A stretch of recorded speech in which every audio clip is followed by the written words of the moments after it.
got going on right now as far as my facilities. And oh yeah, I did mean to say this. Williams answered my prayers. They finally went Spec 2 on something other than durability. We have Spec 2 powertrain, everybody. Let's give a round of applause for Williams for actually helping a boy out and giving me more power at the very least. Not more aero, not more chassis, but at least we have more power in our train. But unfortunately, I hate to be the bearer of bad news, but this is the only thing it opened up. I hate to say it, but the only thing that opened up with the powertrain going to Spec 2 was this, the ignition system. This was already unlocked, this fuel technology stuff, but it was hidden behind this ignition system, which was locked behind a Spec 2 question mark. All those other question marks, that's Spec 3. I've got to wait until Williams decides, hey, let's go build out to Spec 3, and then I can unlock the rest of my powertrain. But as it stands right now, this is all I can build out. It's not bad. It definitely will help us out in the future, but at least this is what we've got going on right now. But as you can see here, the aerodynamics are just about fully built out until that gets built up to Spec 2. We just got the halo left to build out, and as far as the chassis, we got a couple more things to build out once again before we hit the maximum, and hoping that Williams then builds to Spec 2 in that facility. Second quickest team, yeah, buddy. Well, it's all about that Mercedes engine, man. That Mercedes engine helps a lot. And once we get this ultimate upgrade coming in from the Mercedes manufacturer, that is going to put us up there. And this is actually going to take place right before Spa. So Spa, Monza, we're going to have a fast as fuck engine going for Spa and Monza. We're not going to be last in any of these speed courses for the rest of the season, as our engine is actually going to be pretty damn fast. I'm not going to be struggling to get past people. It's going to feel so good. But if you were wondering where we are in the vehicle performance chart, we have now dropped down to 8th. We actually were ahead of Renault and McLaren for a time, but now they have surpassed us. It is the Canadian Grand Prix, French Grand Prix, and they have finally surpassed us. We're back now down into 8th place on the performance chart. But as you can see, we're right about 600. That's not too terribly bad, considering we started the very first season of career mode down to like 350. So we're already almost double from where we started. But as you can see, Haas and Alfa Romeo kind of fighting it out for who's going to be the worst car on the grid. Tonight we get some nice points. That's what I'm hoping for, props. That is what I'm hoping for. But yeah, that is what we got going on, and I don't have any R&D points right now to fix that powertrain failure. After the practicing on these races, then I will, but I just can't do it right now. But yeah, I want to take a look at AlphaTauri, because AlphaTauri's engine, as you can see, they're third fastest on the grid, which actually gave me a little bit of a headache when I first saw it. In fact, at one point in time, they were the fastest engine on the grid before I took over, and definitely Mercedes then took over as the new best engine. But look at that, AlphaTauri, third best engine on the grid. Strange to see, right? Very strange to see something like that. But of course, aero, we're down at the bottom. We can't really do much anything about that. Chassis, yeah, we are down at the bottom for chassis. Can't do anything about that. Durability, we're second from bottom. Though durability, I just don't factor durability a lot into my builds. I always try and build out the other 3 sectors first before worrying about engine durability. So I don't really care about that too much. But yeah, I just want to bring that up because Williams finally answered my prayers. They actually gave me a Spec 2 and something else. However, it only just opened up 2 more things to get for the engine. We still got to wait for them to build up a Spec 3 to unlock the rest of the engine. Alright, let's get into the French race weekend. Oh, by the way, I did boost my practice difficulty up to 82. Now, just a couple of ticks up, but I feel like 80, we're starting to get to that point where 80 is definitely too easy when it comes to practice time. So I might as well try and bump it up just to try and challenge myself a little bit in practice before we get into the race proper. Junior team is better than the senior team. They're like right neck and neck, Mario. If we take a look at where the standings are at this point in time, AlphaTauri, Red Bull, they're right neck and neck. Red Bull is 7 points ahead of AlphaTauri. Max is in second place in drivers. Albon is 6th, but Gasly and Kvyat 4th and 5th. It's been a really, really weird start to the season where AlphaTauri is consistently qualifying top 5 and consistently finishing top 5 too. In fact, Gasly and Kvyat have both gotten podiums, and multiple podiums this season. It's a very weird sight to see.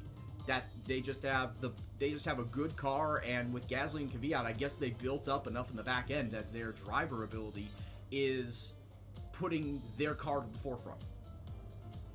Please get Kvyat to the championship. Well, right now he's what, 70 points behind Lewis. I just don't see that happening. Alright, so we got some rain in practice 3, but what is the qualifying? What's the race looking like? So it's going to be cloudy in qualifying and partly cloudy during the race. So thankfully, no weather.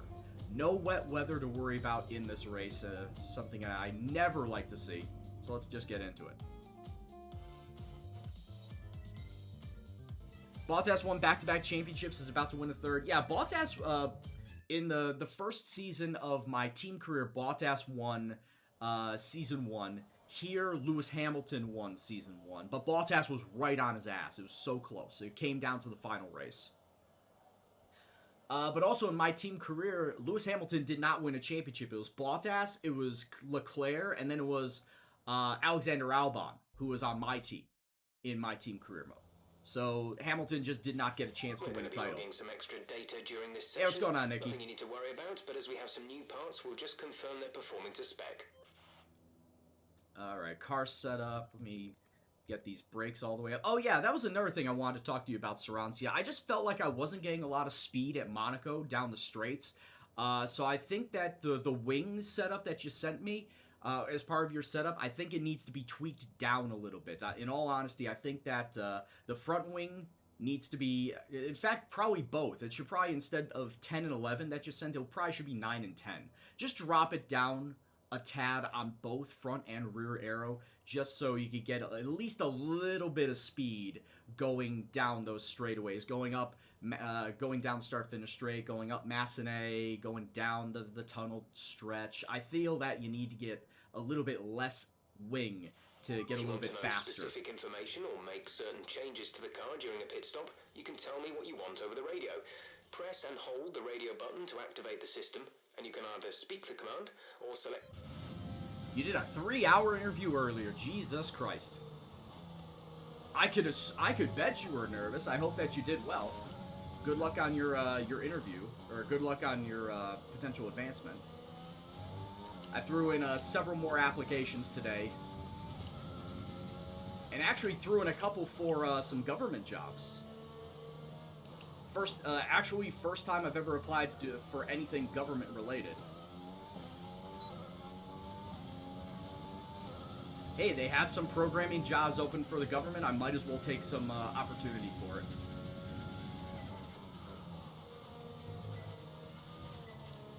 The only downside is that I'd have to move out to Texas or Oklahoma. Depending on where the job is, I'd either have to move out to Texas or Oklahoma.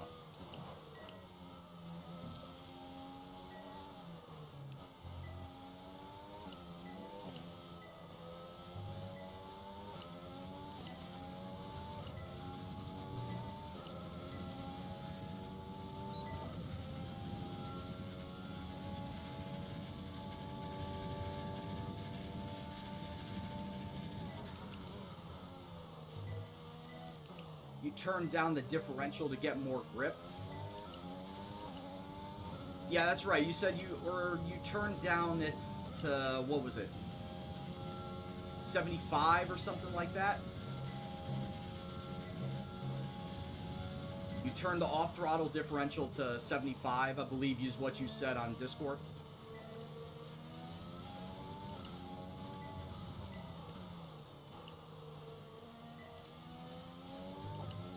Totally forgot I even still had my ERS open.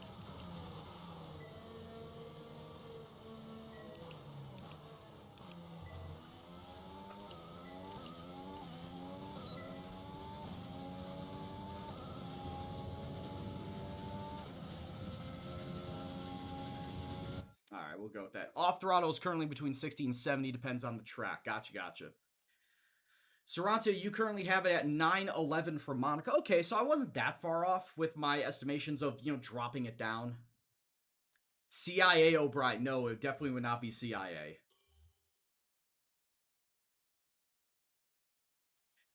I do recall you saying this is your favorite track, Nikki. And as much as I have had success here in the past, I just don't like the layout of it.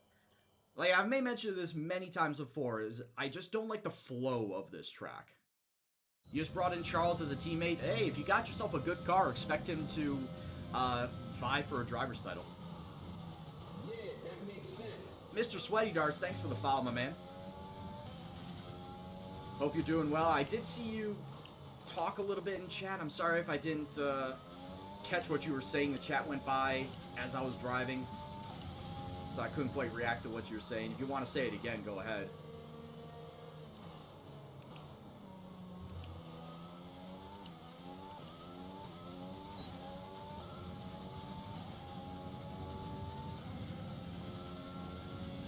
Charles will definitely help you out in your team career.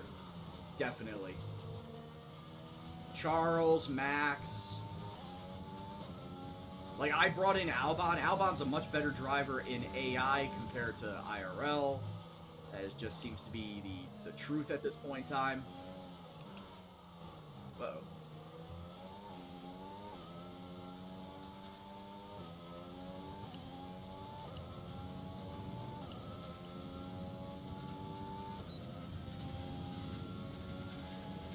And as we may mention before on this channel, Darts, like Leclerc and Verstappen, they all have the ability to win a driver's title in the future. And they all have the time at their disposal to do it too, because they're, what, 21, 22, 23 years old? They definitely have time on their side to win said driver's title one of these days.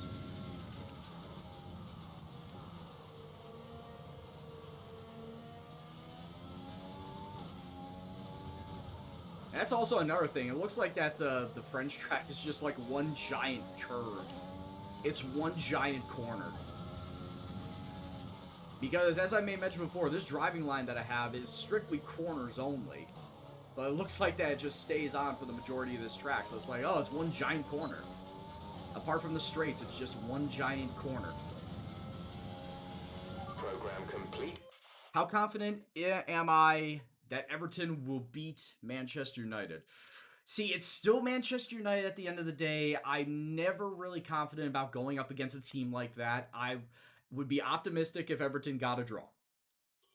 I won't say that Everton will win, but I'm optimistic that they will get a draw at the very best. If they win, they'll exceed my expectations.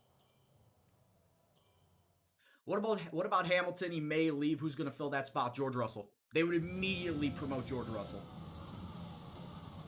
Bottas would be the new number one at that seat. George Russell would be number two. And then it comes down to who's Williams going to get as the second driver. And before you say, oh, but George Russell and Latifi already signed for 2021, doesn't matter. George is a Mercedes Academy driver. They can do whatever they want with him.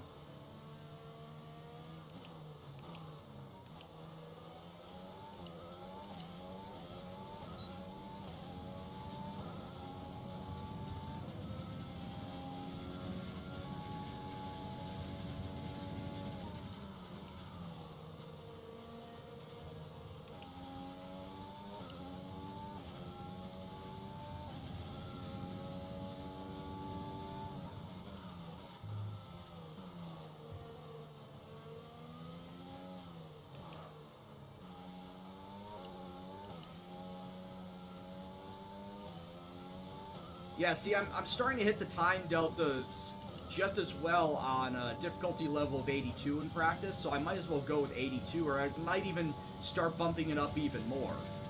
Because I race at 95, I might as well start testing myself to see how much further in practice I can go up before the time deltas are unobtainable.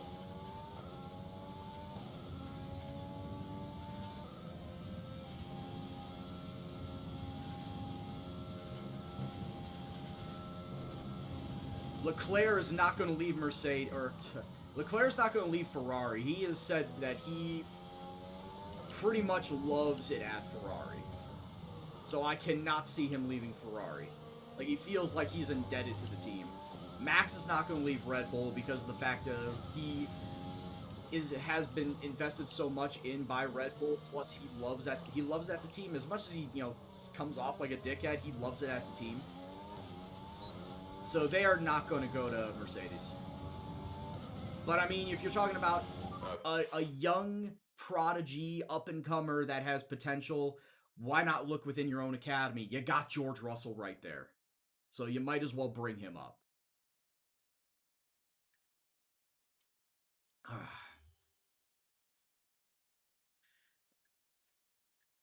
But as far as we're talking about silly season and the driver carousel, who do you think is going to take over that second seat at Red Bull? Do we all agree that Albon is going to be out The car of settings Red Bull? screen on your multi-function display will allow you to change various settings as you drive. Do we all Open the agree display that with the MFD button. Albon is out of You his can seat then at Red navigate Bull? up- And do you think that there's going to be somebody else coming in, like Sergio Perez or Nico Hulkenberg or somebody else that is going to take over that seat?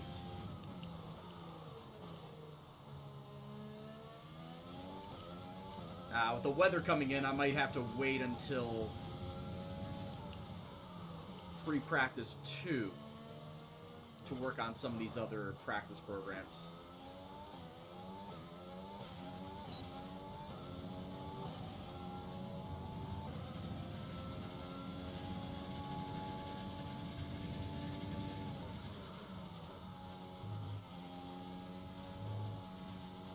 Nah, that is cutting it way too tight. Gotta swing that out a little bit more. I can't cut it that tight.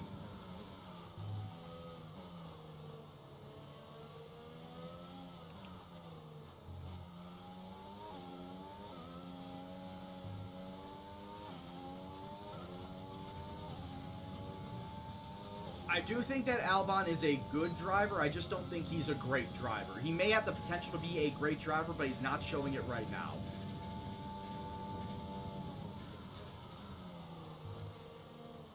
Yeah, with that rain that's coming down for FP1, I think I'm just going to call it. Yeah, you know what? I think I'm just going to call it. And we'll just get an FP2. Because if I'm not going to be driving in the rain during the actual race, there's absolutely no reason for me to practice driving in the rain. There absolutely is no reason for me to do it. I race without lines only the corners, Ollie. I'm going to try and wean myself off of the lines, but I mean, it makes it enjoyable for me. If you want to drive without lines, go have fun driving without the lines. That's how you want to drive it. That's how you want to drive it. This is how I drive it. Mario says Lucas Giotto is such a big candidate. I've not heard a single word about Lucas Giotto coming up into F1. As far as F2 drivers that I've heard that were going to make the jump, it's Mazepin, Mick Schumacher, that already have pretty much decided they're going to be at Haas for next year.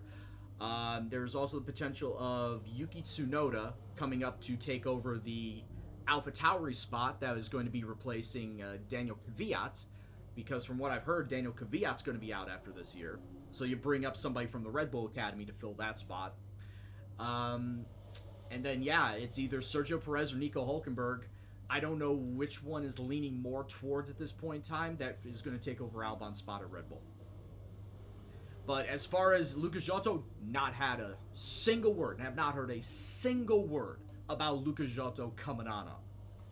So if you're hearing something that I think most everybody has not, I don't know, let us know. But I just don't think that Lucas Giotto is coming up next year. Unless it's just the under the radar, out of the blue type of advancement up that takes everybody by surprise.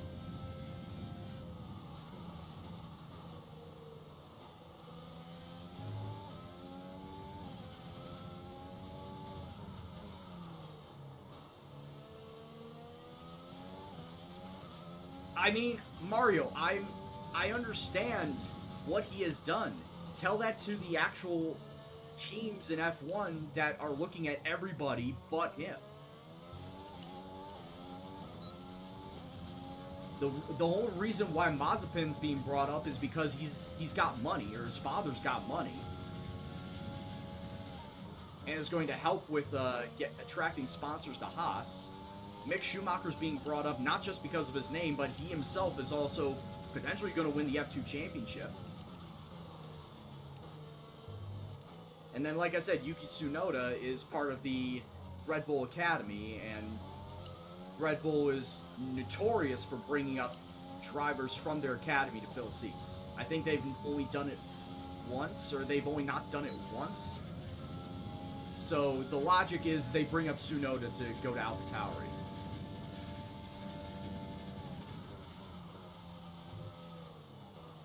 Oh shit, that was terrible. No idea what I was doing there.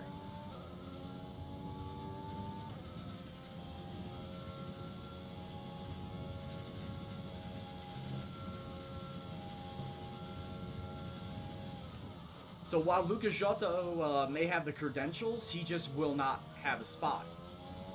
There's just not going to be enough spots to let him in.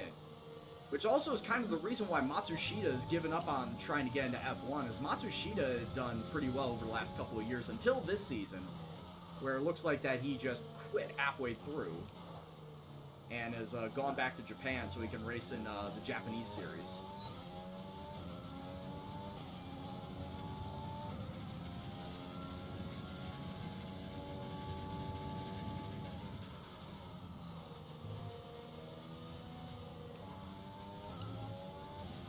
But also, you bring up Yuki Tsunoda, and that could help out with the Honda sponsorship that they have for next season.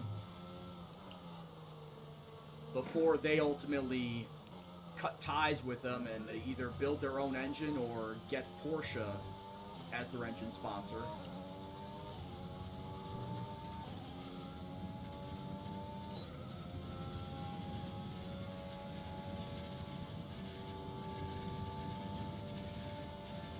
Takes more than skill to get to the top level. I know, we've seen it. Absolutely. I mean, you just take a look at Nicholas Latifi. He sucks ass. Well, that's going a bit too far. I mean, I'm going by what I see here in F1. Obviously, or in the game. But in real life, he's not too terrible, but he's still below where you'd expect him to be. If he's being brought up into an F2 to an F1 team, if I can actually get my words out, you expect him to have some semblance of decent driving ability. Latifi is average, and he is astoundingly average.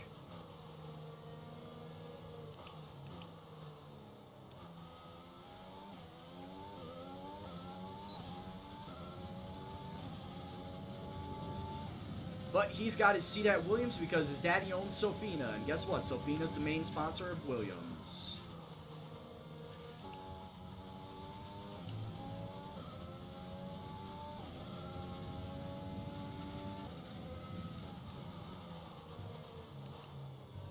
That's just wholeheartedly not true there, Sammy.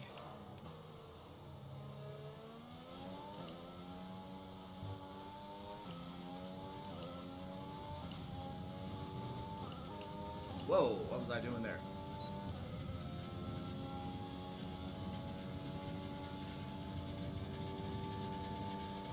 What's going on, Brad?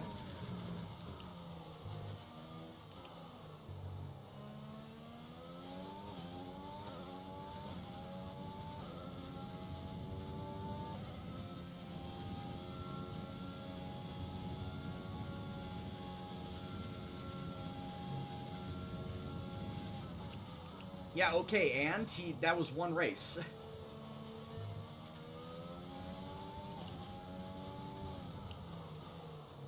So if you're only taking driver performances on the last race, then 5 drivers sucked royal ass because they did not finish the race.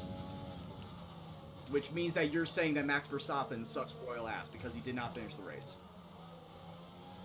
That is the argument you are trying to make here.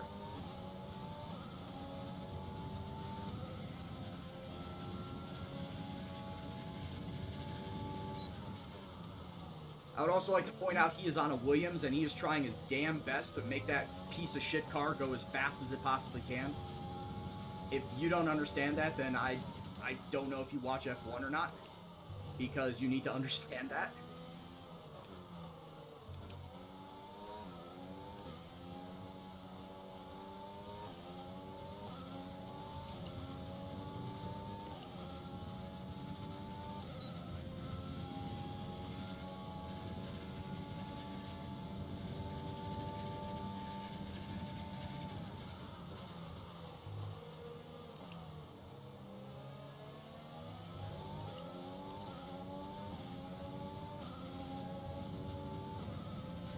How much of that was his fault, Saransi? I feel like that. Ah, damn it. I feel like that one incident, maybe a second one, as far as crashing out, were his fault, but everything else, he was caught up in somebody else and wasn't at fault to start the crash. Oh, Ricardo, you're pissing me off, bud.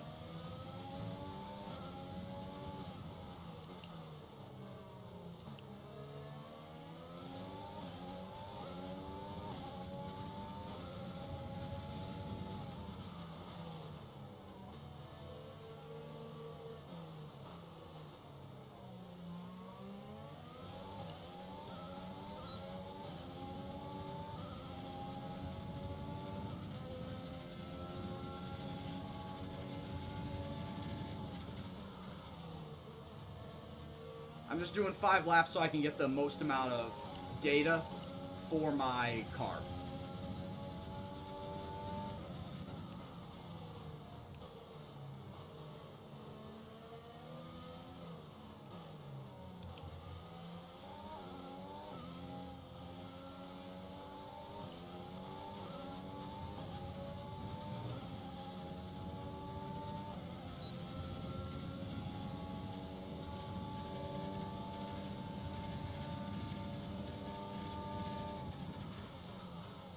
You're absolutely right.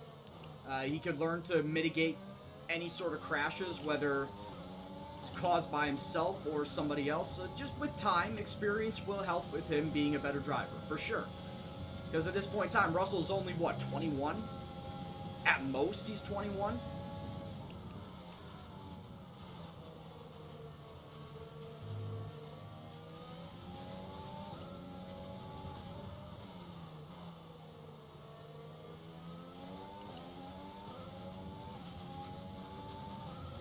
He's got a long road ahead of him. I'm sure, bottom of my heart, he will be a better driver. He will have to be a better driver if he wants to get, that seat at Mercedes. Program complete. Crashing under the safety car. Hey, we've all done it playing this game. I've done it. We are not immune. He's 22. Okay, I was close. I don't think I want to do fuel management or qualifying pace. We'll save those ones. And for those of you wondering, as I may mention before, I practice at 82, which actually I might start to think about bumping it up to like 83, 84, maybe 85. But I race on 95. Ourselves of our top 3.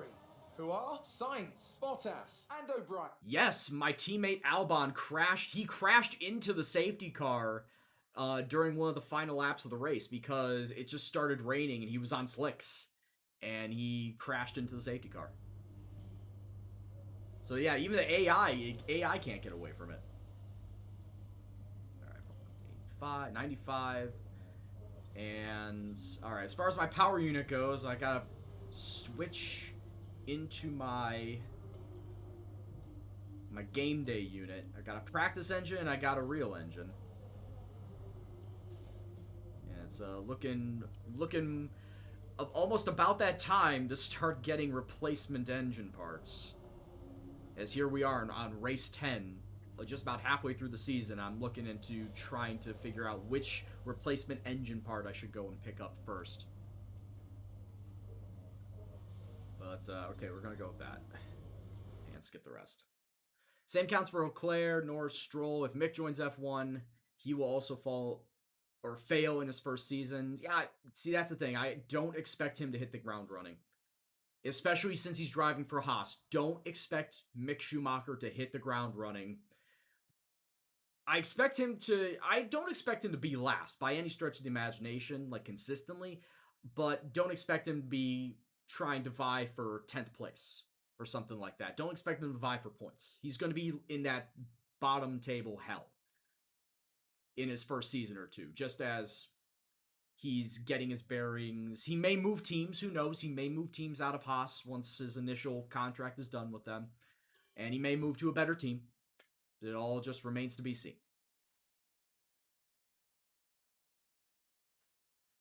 No, no one is saying he will, Mario. No one is saying that Mick is going to fight for a world title his very first season.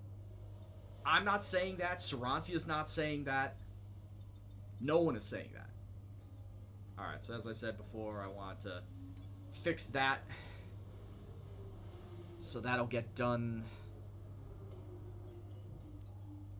When will that get done? Is it July 6th? Oh, that's going to get done after the next race. That's going to get done after Austria.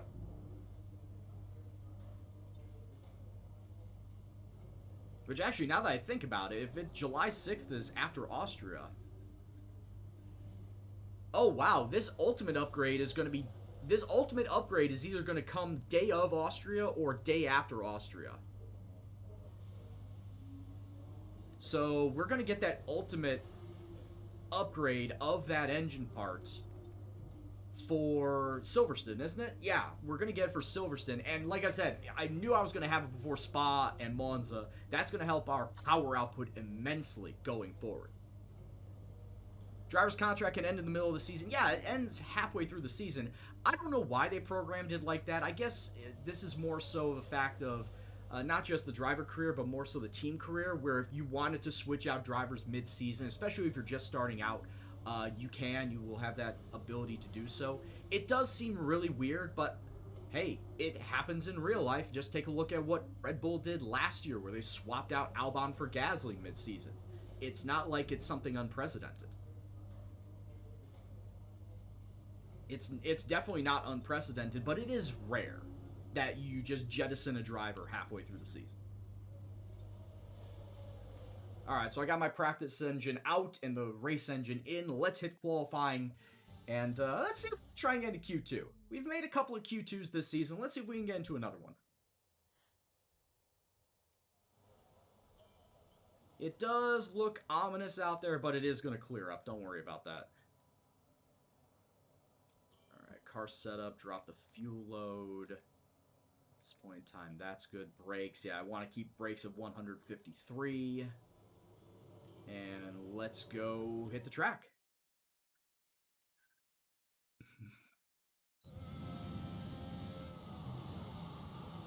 Oh, I didn't know that Kimmy pulled something like that.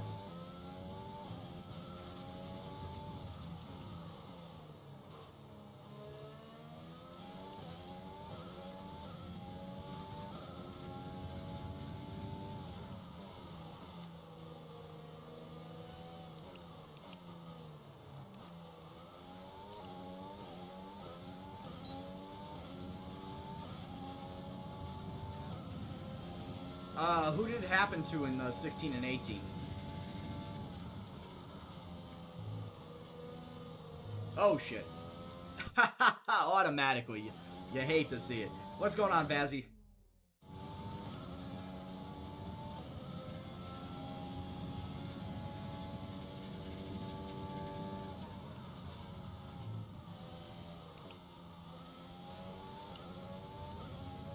The bad driving bug has hit again. Because I once again am trying to take turns way too fucking shallow.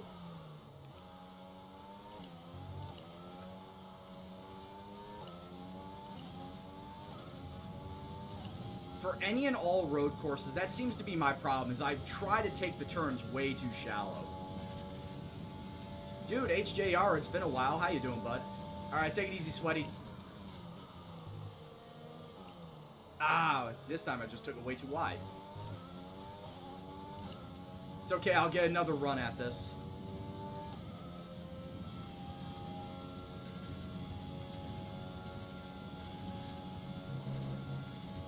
Ah, really? God damn it. Alright. I did not know that Leclerc got signed up halfway through the season.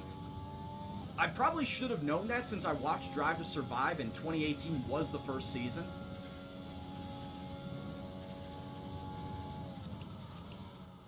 But I thought Leclerc stayed with Alpha the whole entire year.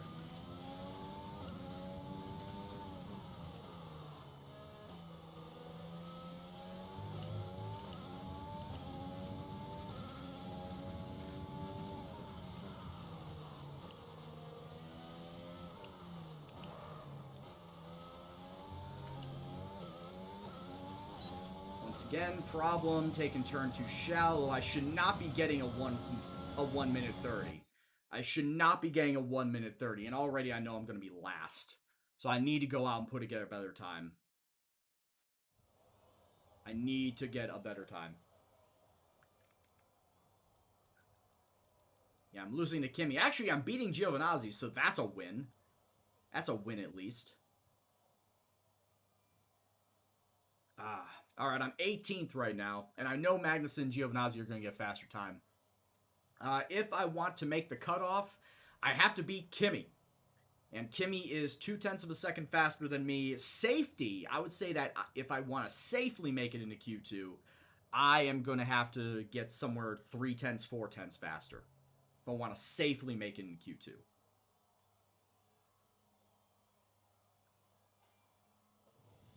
Alright, let's go. Whew. Cracking shit.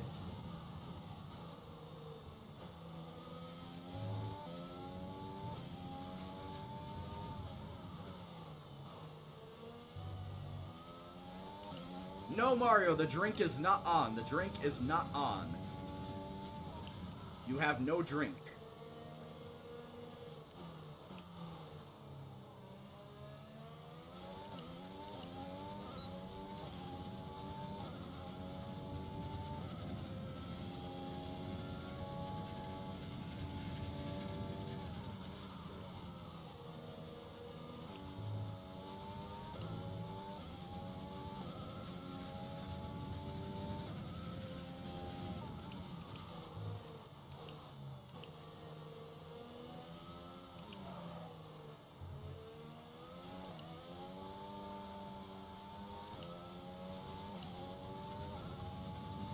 God damn, do I hate that turn. You're gonna race Hanoi, good luck.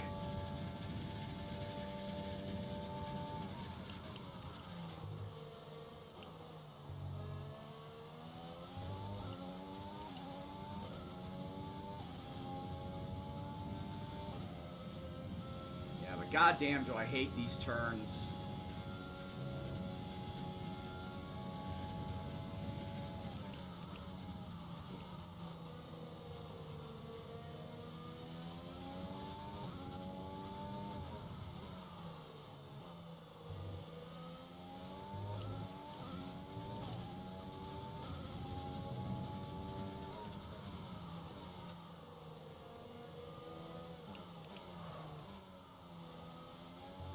Ah, no!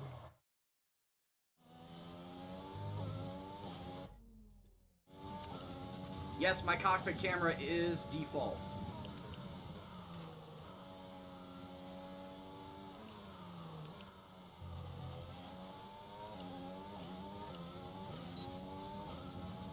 Well, I fucked that up, so I'm gonna start 19. God damn it. And it looked good for a time, too.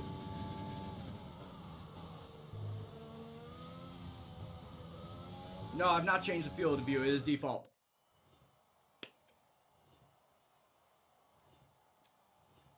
Nothing regarding the field of vision has changed. Alright, so I was up like 0.2, like almost a quarter of a second at one point in time. Would that have actually that would not have helped me. If anything, it would have pushed me up to 17th, but that's about it. Yeah, that final sector, man, just is garbage. Those tight turns. Those 3 tight turns, what was it? Turn 12, 14, and 15. Those last 3 turns, that is just garbage tough. But I didn't make it.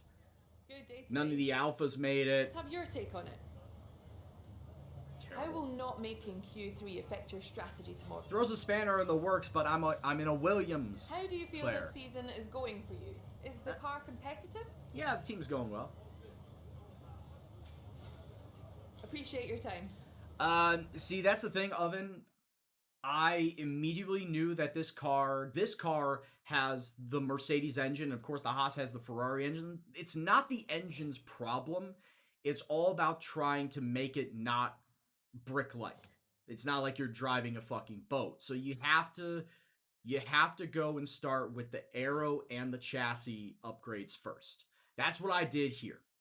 I did put in like 1 or 2 upgrades to the engine season 1, but all of my upgrades aside from that were strictly aero and chassis, and I feel like that's what you gotta do for Haas too. Because once you do that, once you lighten the car, once you make it more aerodynamic, the engine is gonna get itself naturally faster.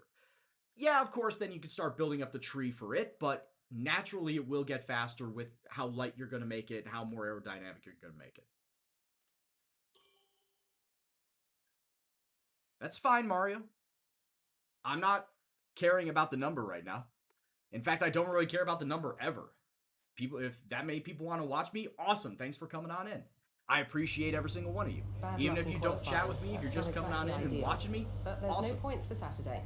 Keep a cool head and make up for it in the race.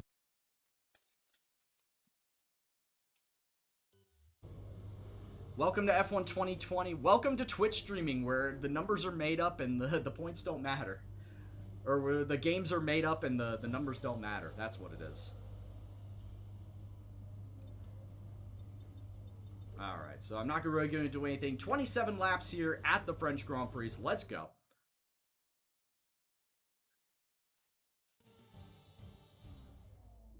Hello and welcome to the Circuit Paul He is Ricard, technically right. It home is of the morning French over by you Grand guys. Prix, an event dating all the way back to 1906. It's been held at many venues over the years, with famous moments from Dijon and Manicourt the feature of many a highlights reel. And let's hope we see more of those in the race today. The Circuit Paul Ricard then, a 3.6 mile track, 25 miles east of Marseille. 15 corners here, 6 to the left and 9 to the right, with the main overtaking chance expected going into turn 8. Top speeds today should be around 205 miles per hour. Oh boy. Let's run you through the driver grid order for today's exciting race. Good job yesterday from Valtteri Bottas. The Finn starts from pole position, and Lewis Hamilton completes the front row. Of course, Looking down Mercedes the rest front of the row. grid, we have Gasly, Doing okay, Brad. Verstappen, Hey, Daniel look at that. Kvyat, Gasly and Kvyat, Vettel, both top 5. Leclerc, Albon, Ricciardo, and Lance Stroll, Perez, Ocon, Lando Norris, and Russell, Grosjean, Yeah, Russell's Raikkonen, 14. Kevin All right. Magnussen, and O'Brien, Giovinazzi, and Carlos Sainz will start from the back of the grid. Now, it's almost... Man, I really should have chosen Carlos Sainz as my rival, because it seems like he has been taking a lot of the grid penalties compared to Lando Norris, and it would give me a much better starting position over him compared to Lando. As you can see, Lando's in 13th, so already I'm on the back foot when it comes to trying to, fight the rivalry here. Oi, alright, so what's everyone doing? Let's take a look and see what the race director says. Everybody in the top 10 minus Lance Stroll is going to start on softs, and it seems like everybody else behind going to start on mediums. So let's take a look and see what the race strategy here tells me. Well, the race strategy tells me that if I start on a soft, I get 9 seconds faster just based off of tire wear and the earlier pit stop. And I'm definitely not doing a 2-stop. 2-stop strategy is never viable, so I think that just going with the 1-stop is fine. However, I will say this. Soft tires in a gaggle of mediums is going to be hairy. Is going to be very hairy. But then again, I will undercut pretty much everybody in my pack. So that could work. I undercut everybody. That could work. Man, oh man, oh man. I think we just got to go and risk it. Right? We got to risk it for some points. If anything, risk it to try and get 10th, a point. So we'll go with that strategy. We'll go with the soft to medium. What if I went soft to hard? Nah. See, here's the thing. If everybody is going to be going medium, they're either going to go medium hard or medium soft. If I did medium hard... Actually, if I go medium hard, I save 4/10. Are you joking me? Wow, actually, if I go medium hard, I will save for 5/10 if I pit here. Is that the play? I mean, hell, it might very well be the play that I go medium or soft hard then. But then, like I said, everyone else around me is going to be going on hard tires too. Do I want to go for soft medium? So I will always have the softer compound. Or do I say, F it, just go on the hard tires just so I can have the most durability and try to undercut everybody? It's an interesting proposition. So I think I might go with the soft medium. I think I might go with the risky soft medium here. If I pit earlier. No, if I do that, I have to pit on lap 10. Alright, I think I'm going to go with the risk. We're going to go for the risk. Soft medium. Pit on lap 10 and then go medium the rest of the way. We will go for the risk. Alright, let's head out to the racetrack.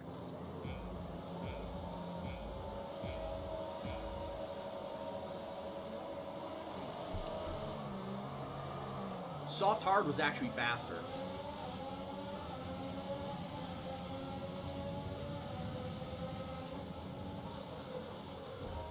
Oh, god damn. I'm in a fucking sandwich! What the hell?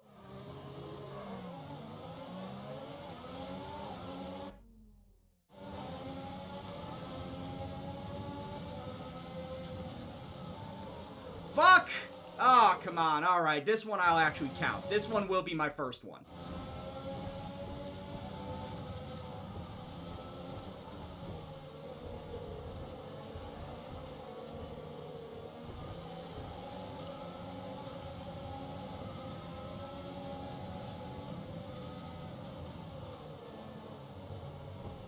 Jesus H. Christ, this entire fucking gaggle, though.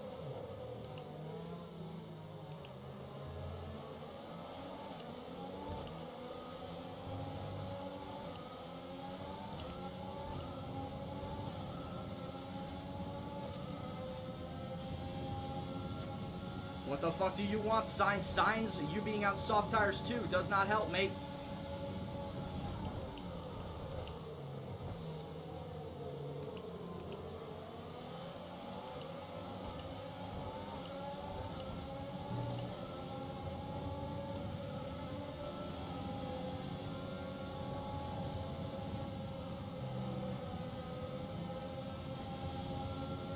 Man, I should have just put the foot down.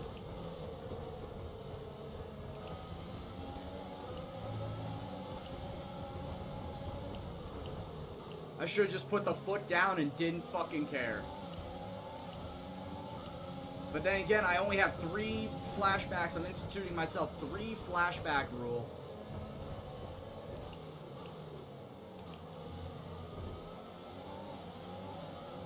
Not going to count the first one, but I will count that second one that I used.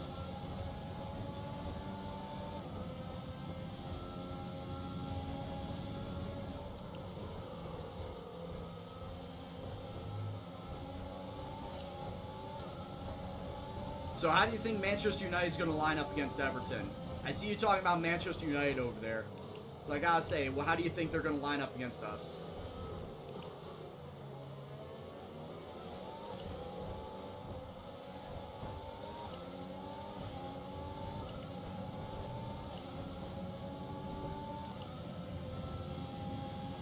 I will say this, I am keeping close with the medium tire guys in front of me. Oh, lockup from Kimmy.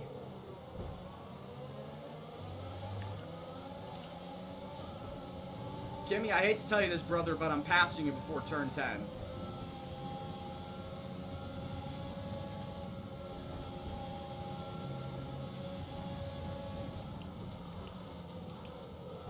I'm not fully past him yet, now I am.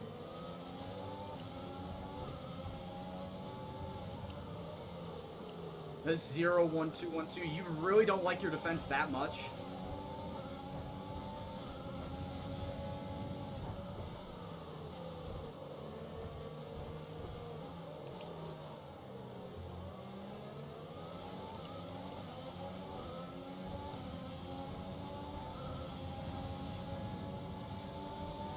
DRS is being enabled this lap. We can use DRS when you are within 1 second of the car ahead and in the DRS zone.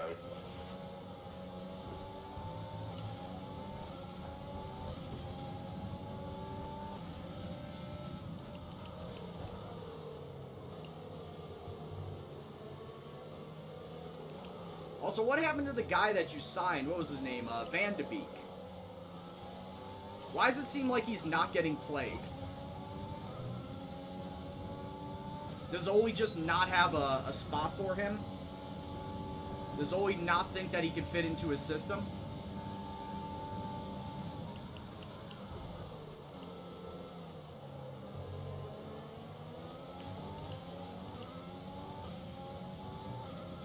See, yeah, that's the thing. If he's a bench warmer, then why did they pay 40 million for him? Was it 40 million? There's something like that much.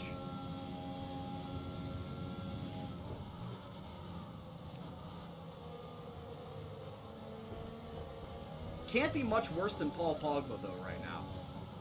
Man, if Archulon was here, he'd be going ham right now on Manchester United. He is a supporter of them, and he is just not liking their direction.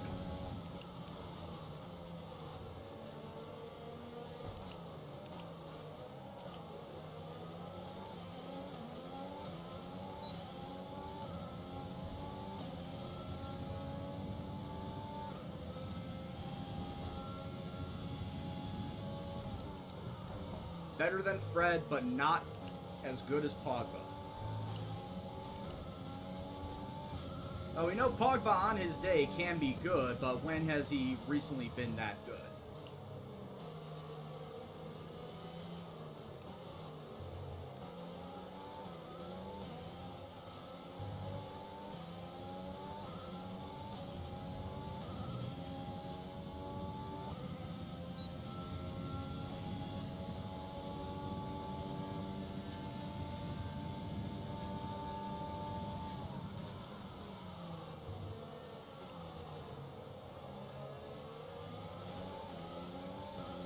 Sergio Perez having a nightmare right now, holding up Lando Norris.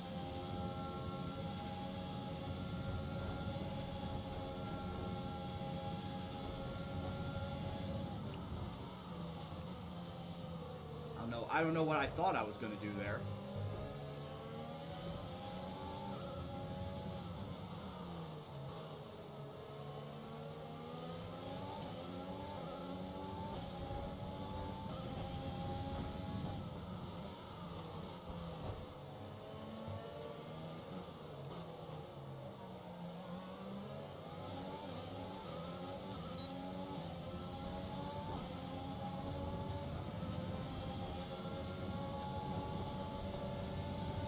Shit.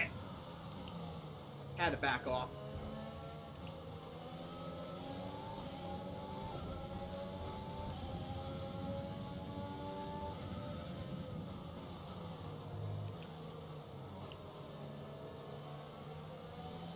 There was no way I was going to make that stick, sadly.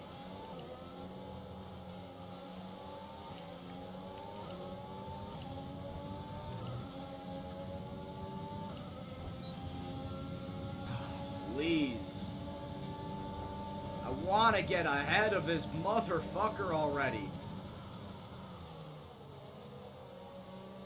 Why get ahead of both of these motherfuckers? Alright, bye, Perez. Both Norris and I just bullied Perez off the road here. Just bullied him out of the way.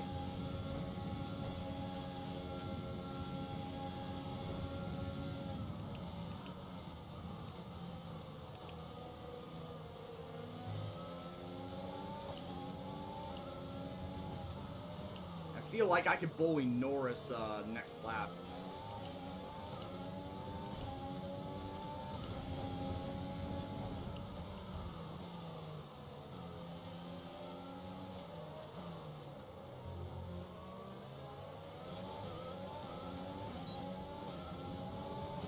A lot of the leaders coming in for their first pit stop. The leaders, the top 10 guys, they are mostly going to go a two-stop strategy.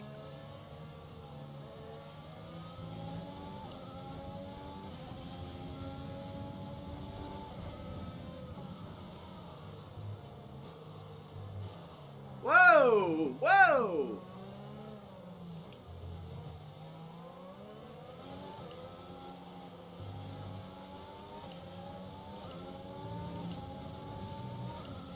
What the hell? I was not expecting Norris to pull that.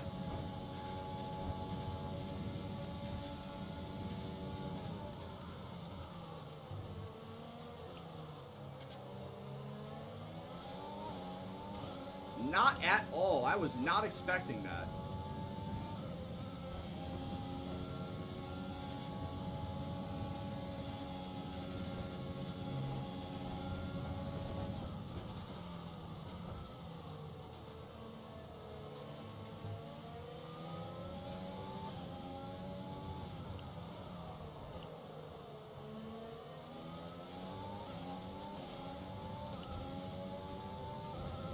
And yeah, at this point in time, you're not taking Bruno Fernandez out of his spot.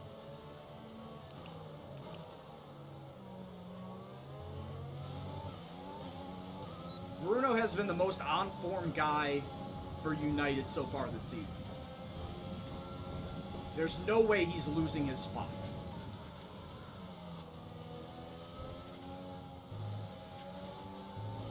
And everybody knows it. Unless he's injured, he is not losing his spot.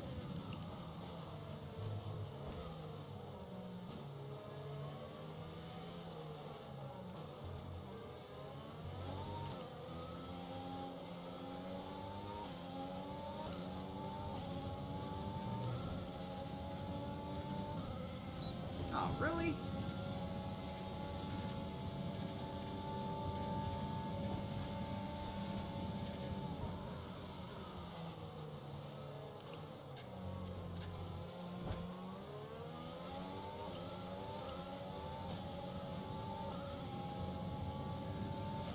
We've All I- burned off our excess fuel. We'll be back on target soon.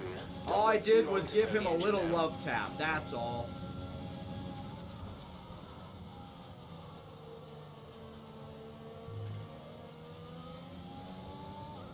All I did was give Norris there a little love tap. There wasn't anything malicious. Just want to rattle his cage a bit.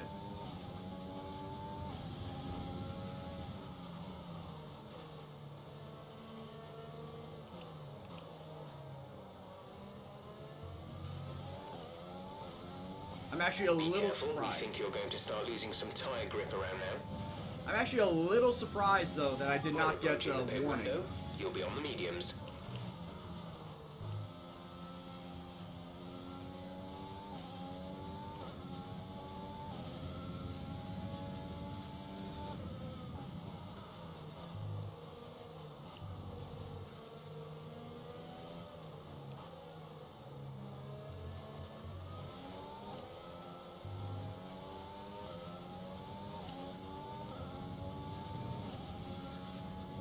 Got Ocon and Stroll ahead of me. I'm sitting in third right now. I'm only going to make the one pit stop. And it will be for the medium tires.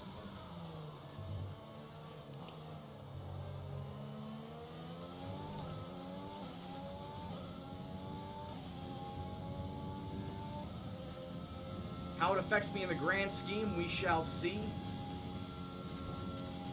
But I am doing the one stop.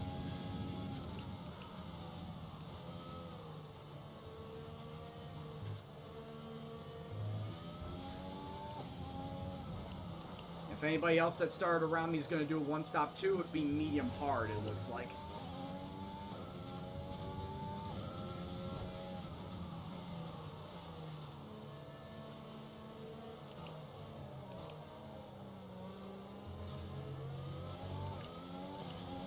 We think you might be burning your tires. No shit.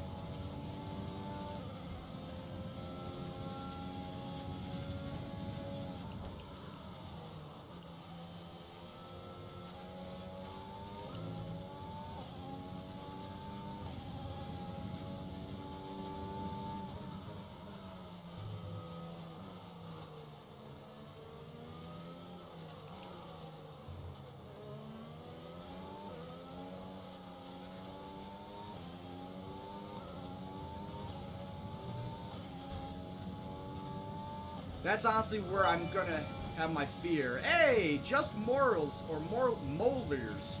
I can't speak. Thank you very much for the raid, sir. Hope you had yourself a wonderful stream. And for everyone coming on in, hope you enjoy the stream tonight. My name is Brian. I'm here my driver career with Williams, trying not to suck with Williams. We're in the middle of Season 2, it's the French Grand Prix. We've already got 9 points on the season. I know what you're saying. You got points with Williams? Yeah. Yes, we did. Just Moliers. Well, I'm trying to race and look over at who's rating me. It doesn't really work out all that crazy. All the same, my man. Thank you. Oh, shit.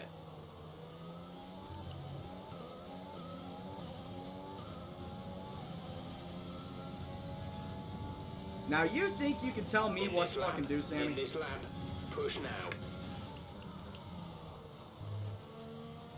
I guess maybe I should... maybe I should actually have the intended for mature audiences at the very start of my stream.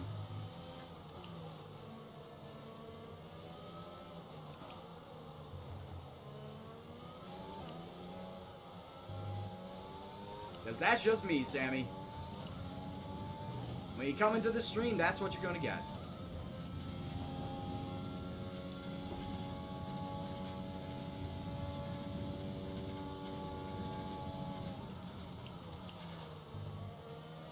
Ah, shit. Lewis Hamilton, out of the session. Yeah, that makes sense. You're from Spain? Oh, well, welcome on in. Bienvenido a la stream. Buenos noches. Me llamo Brian. And that concludes the extent of my Spanish. I'm not very fluent in Spanish, so I can't really hold a conversation with you, but all the same, thank you very much for stopping on by. No safety car. Yeah, no safety car. Lewis Hamilton out of the session, but no safety car. Also, I am coming into pit this lap, by the way.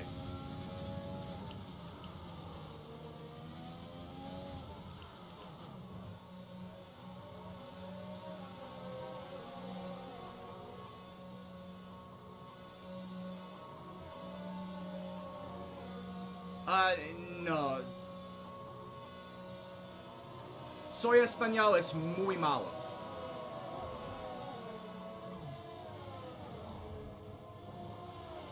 Exit now. Muy malo, mucho malo. It's very bad. That's all I could say. That was our last stop. No more scheduled pit stops.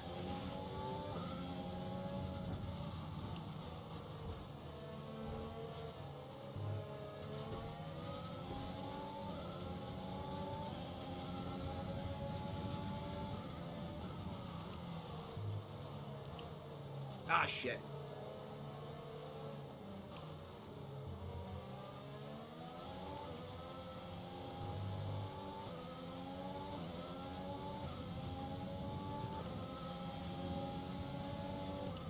Gabbana7, though, thank you very much for the follow. Hope you're doing well. Hope you enjoy the stream this evening.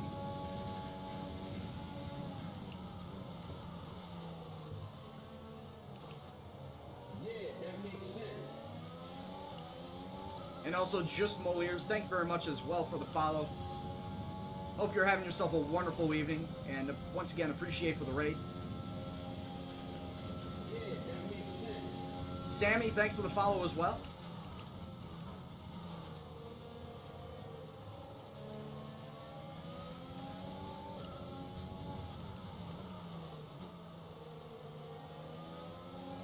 At this point in time, I gotta try and be fast while saving my tires. What's up, Merman?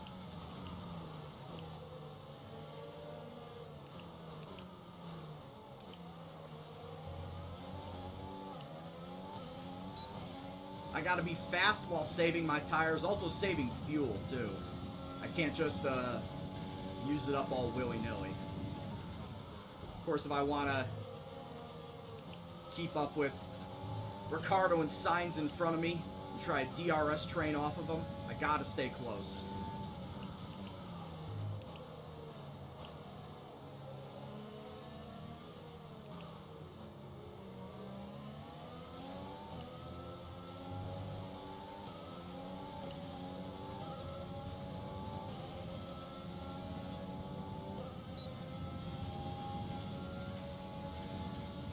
I do F1, I do iRacing, Assetto Corsa, Project Cars. Whoa, Sainz just bullying Ricardo out of the way. As far as non-racing games goes, I used to do Football Manager. but I don't do that anymore. If I do any non-racing games, at this point in time, it's going to be like party games, like Jackbox, stuff like that. So like Quiplash, and Fibbage, and Drawful, and stuff like that.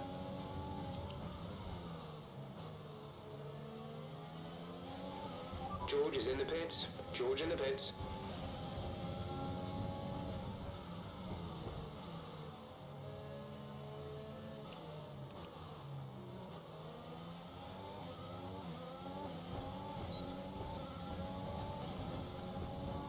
Yeah, well, unfortunately, it's not happening anytime soon.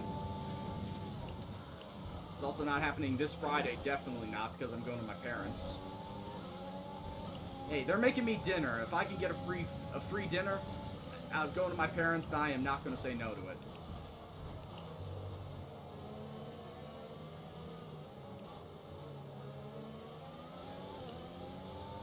Oh shit, too fast.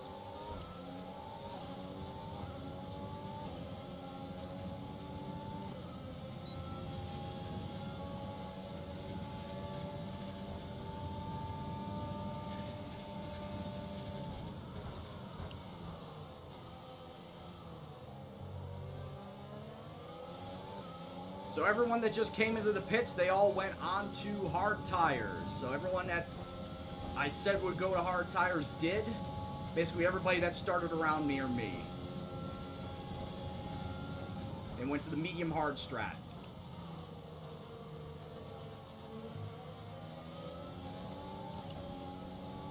Whereas it was myself and Carlos Sainz behind me, as you can see. We started 18th and 20th respectively, and we decided to go soft medium strat.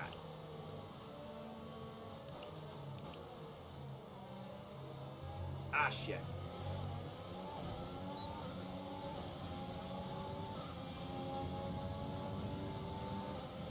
We're not going to be able to run in this engine mode much longer. We're about a lap over target. Drop down to mix too soon. We are currently 10th with a bunch of hard tire people in front of me.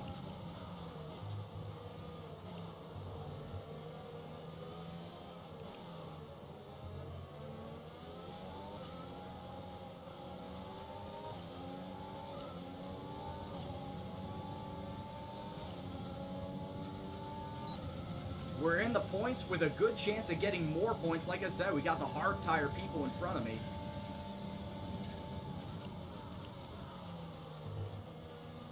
Good chance for overtaking. Especially with Lance Stroll in front of me. Lance Stroll just does not seem to have a powerful car.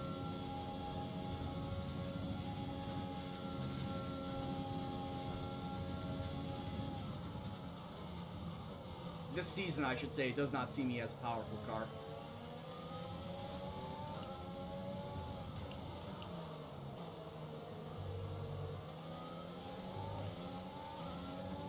Gotta take care of my tires. It's only halfway through this race. We're only halfway through the race.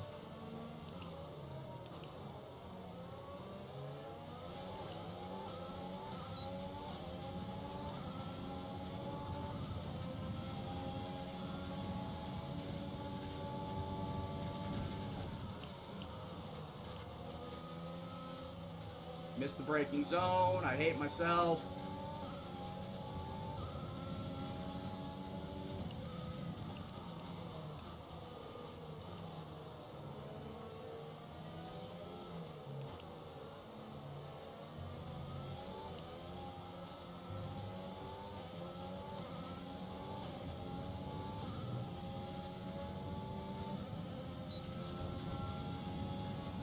Who's my favorite team? I can't say I have a favorite team because I don't watch a lot of F1. I've only really seriously started watching F1 this year. Favorite driver, though, is Kimi. Yeah, but once I know he's retired and gone, can't really root for him anymore, I'm putting my backing into Daniel Ricciardo. Because after watching Drive to Survive, he just seems like a very fun-loving guy. Very affable, very funny. Like, he could tell you stories for hours, I'm sure, of all the dumb shit he probably did back in Australia. have a pint with him, just sit down and shoot the shit for hours. He seems like a very, very genuinely cool guy. So yeah, once Kimmy's gone, I'm pretty much going to root for Daniel Ricciardo.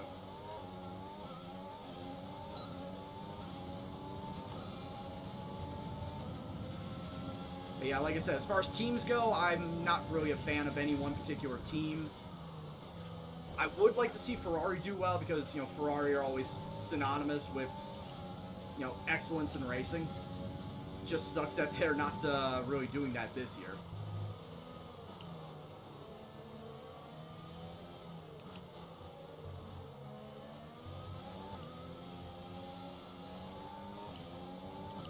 Boys, we are up to 7th. I'd just like to point that out. We are up to 7th, and we're the only medium tire in a bunch of hard tires around us.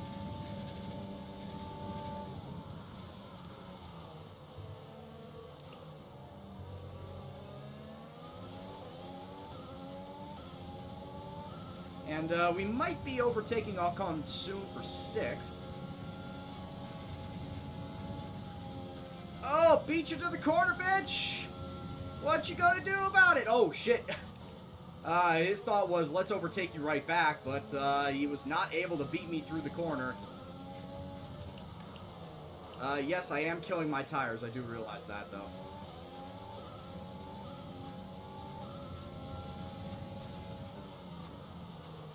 I absolutely do realize I'm killing my tires.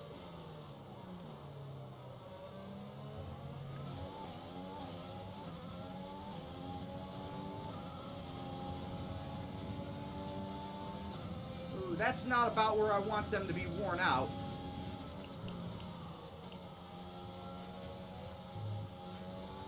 Not with 10 laps to go. I don't want them to be around 20%.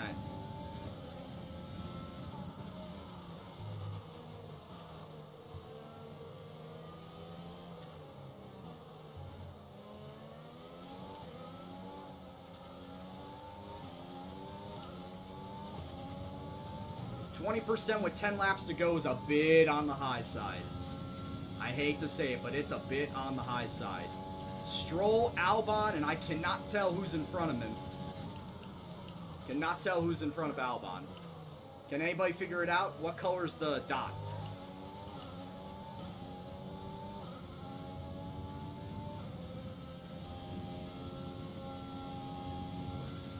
It's Bottas? Okay. Damn, so Mercedes are still going to get a podium as it stands right now. Even with Hamilton out. Mercedes are still going to get points. They're still going to get a podium, it looks like. Albon's in the pits? Ooh, what happened to him? He may be opting for a softer tire. They're both in the pits? What? What is going on here? We're up to 2nd? No way.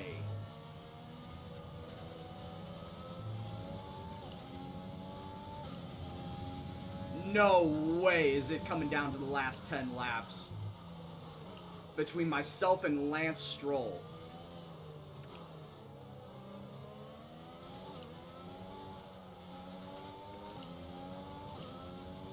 Yeah, Purple, I pit once already, and that was going to be the only pit I was going to do. I was going to go on a one-stop strategy, soft to medium.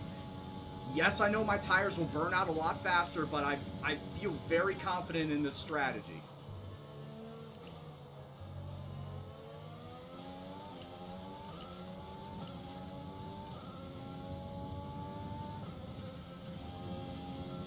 I gotta put a lot of faith and confidence in my tires and my driving ability if I want to keep it like this.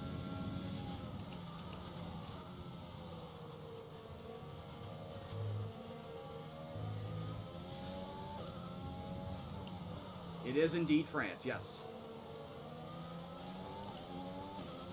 And everybody around me is on hard tires. I'm the only one on medium tires.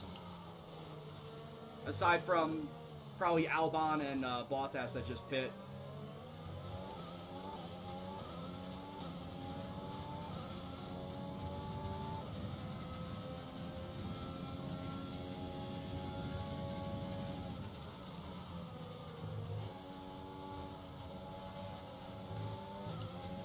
I say, why did I drop my engine that low? It's not the spot to do it. Right here was the spot to do it.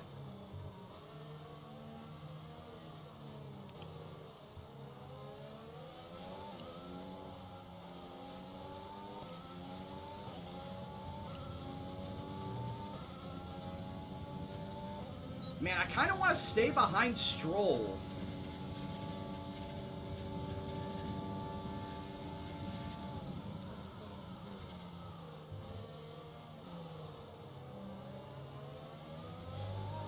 Mostly for the purposes of DRS, but if I can pass him, I'll take that opportunity.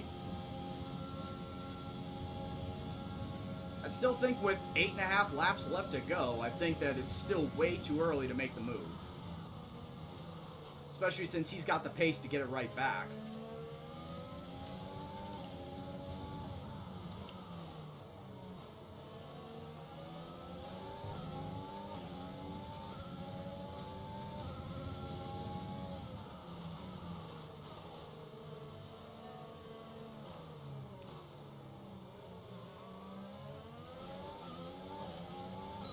Yep, I see it.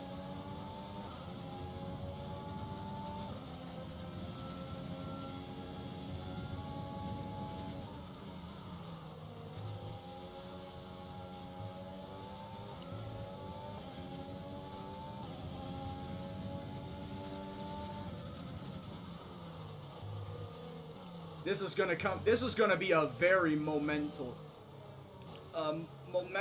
day if I can get a win here. Hell, even if I can just get a podium. Whoa. That's not good.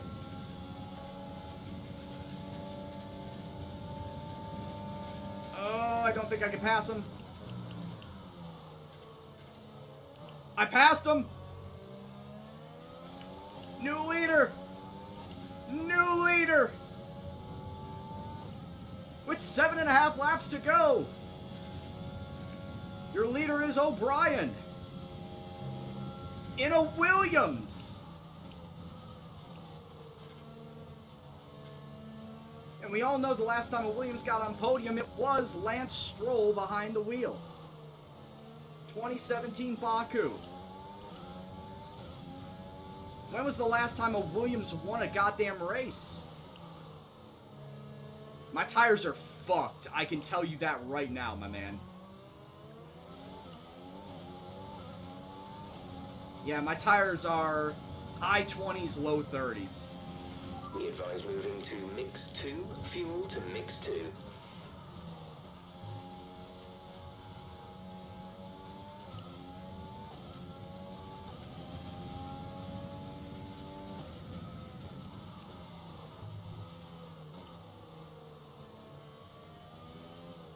Stewards are going to check for some, hidden nitrous containers or something. They're all like, how the hell did this hunk of junk get around and win this race? How is this even possible?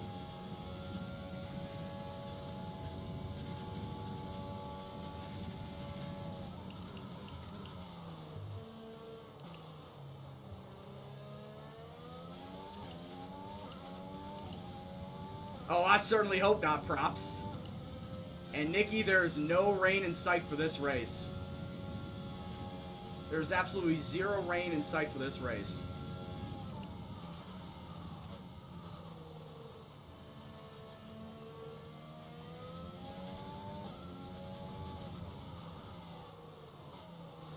Well, I'm automatically getting driver of the day, that's without a doubt.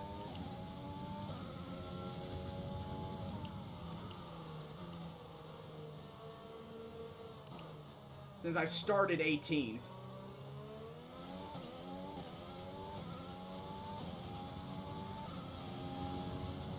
Hey, I've said before, I've had success at France several times between 2019 and 2020.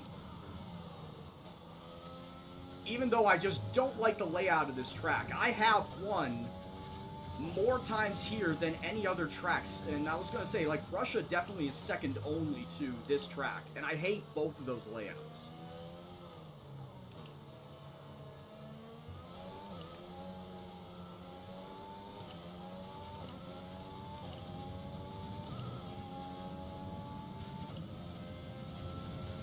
Hey, what's going on, Duck? Tsunami in 3 laps. Yeah, just fucking freak storm. Coming off the Mediterranean. Just a absolute flash flood. Just didn't even see it coming.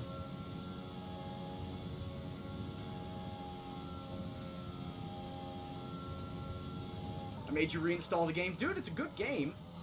But I do admit, though, there's not a lot of replayability on it, unless you really, really, really are into the My Team career.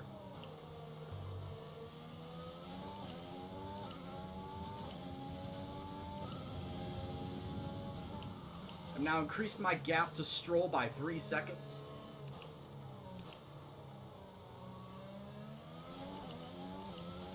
There's 5 laps of fuel remaining. Hey! Misfits with the raid. Thank you very much, sir. 41 people coming on in. Man, I appreciate every single one of you Misfits. I hope you had yourself a wonderful stream. And for those coming on in, my name's Brian. I'll be your host for this evening. Salty Buck. How you doing, bud? Fanix as well. MRL with the follow.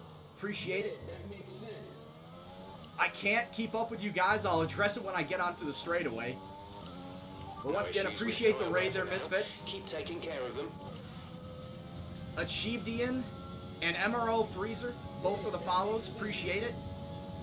Shamien, thank you very much as well for the follow. How you guys doing? I'm in my career mode where I'm trying not to suck with the Williams. We're currently in Season 2 at France, and as you can see, I am not sucking with the Williams. I am leading this French Grand Prix. And I'm playing on difficulty 95, by the way. Before anybody asks, I play difficulty 95.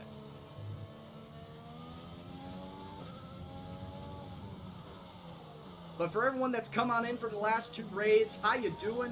Where are you from? Who's your favorite driver? What's your favorite track? Or just what's your favorite Grand Prix? This is the questionnaire that you fill out when you come to my stream. And I should have turned my sound off on my phone. That was really loud.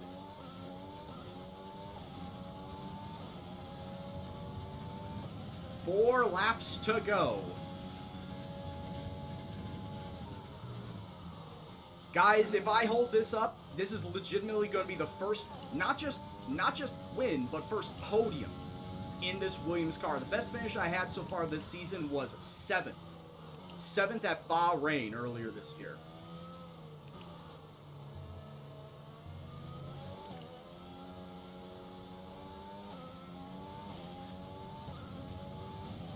See, and here I was thinking that I was just going to suck all the ass when it came to these fast tracks. Just because this engine was not built out as well as it could have been. I think we built the engine out as well as it can be at this point in time. We may have a Mercedes engine, we may be second only to Mercedes, but I just did not think we were going to have enough power throughout this season. But it looks like that we built up the engine enough in time and went ballsy on the strategy. We went soft medium where everybody else either went 2-stop or medium hard. We went super ballsy on the strategy and it looks like it's going to pay off.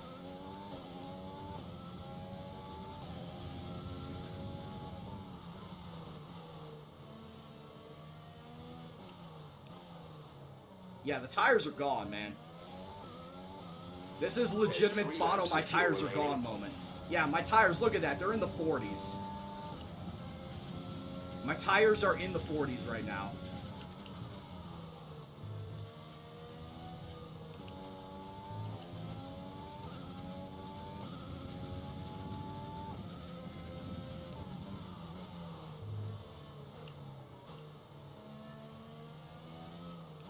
And I was even saying earlier, it's like, oh, I should probably not try to wear out my tires as I hot lap every single fucking lap. I was hot lapping every single stupid lap. Because I got giddy. I'm like, shit, I'm in first. I want to keep going.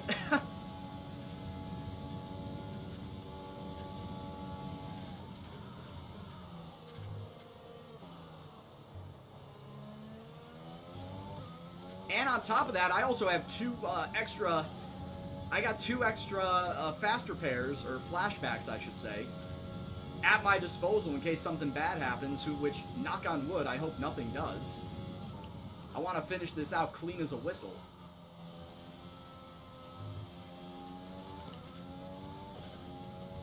But yeah, legitimately, when was the last time a Williams won a race? Wasn't it back in the early 2000s?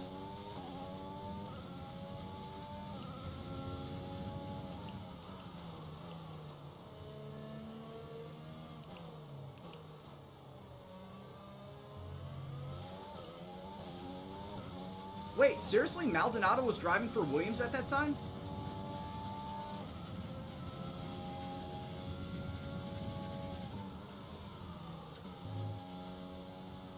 Yeah, that makes sense. I guess it makes sense. Thank you very much for the follow there, Salty Buck. Salty 2 Buck. Hope you're doing well. Hope you stick around and enjoy the stream. We do have one more race after this. We're going to Austria, where I guess if I continue this strategy that I've been rolling with, I could very well have a great, great result there. I mean, you're not wrong, Salty. We do have the Mercedes engine in the car.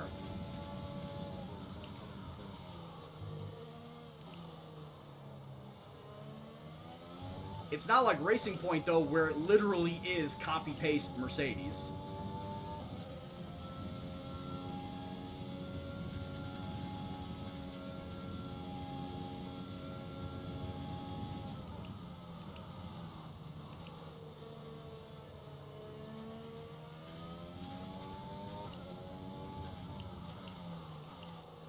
Uh-oh. Come on.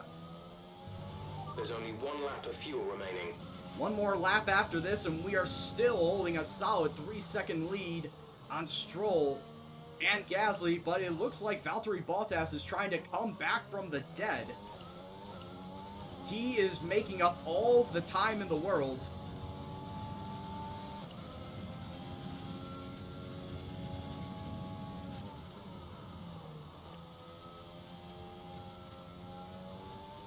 Oh, he is definitely going to get a podium at this point in time. It's just a matter of, can I hold them all off so that he doesn't get a win. Pit now, what do you think I am, Michael Schumacher?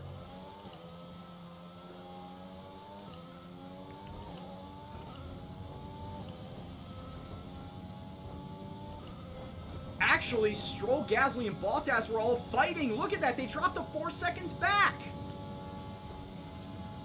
They all fought going into that turn.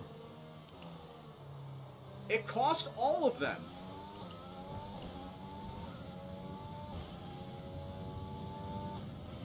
We pretty much burned off. Hey, what's going on, excess Nigel? fuel. We'll be back on target soon. Don't Didn't wait see too it pop long on to in. turn the engine down. But yeah, Gasly, Bottas, and Stroll all fought going in through that tight turn, and it killed their time. So, ladies and gentlemen, for the first time since 2017, a Williams is going to be on the podium.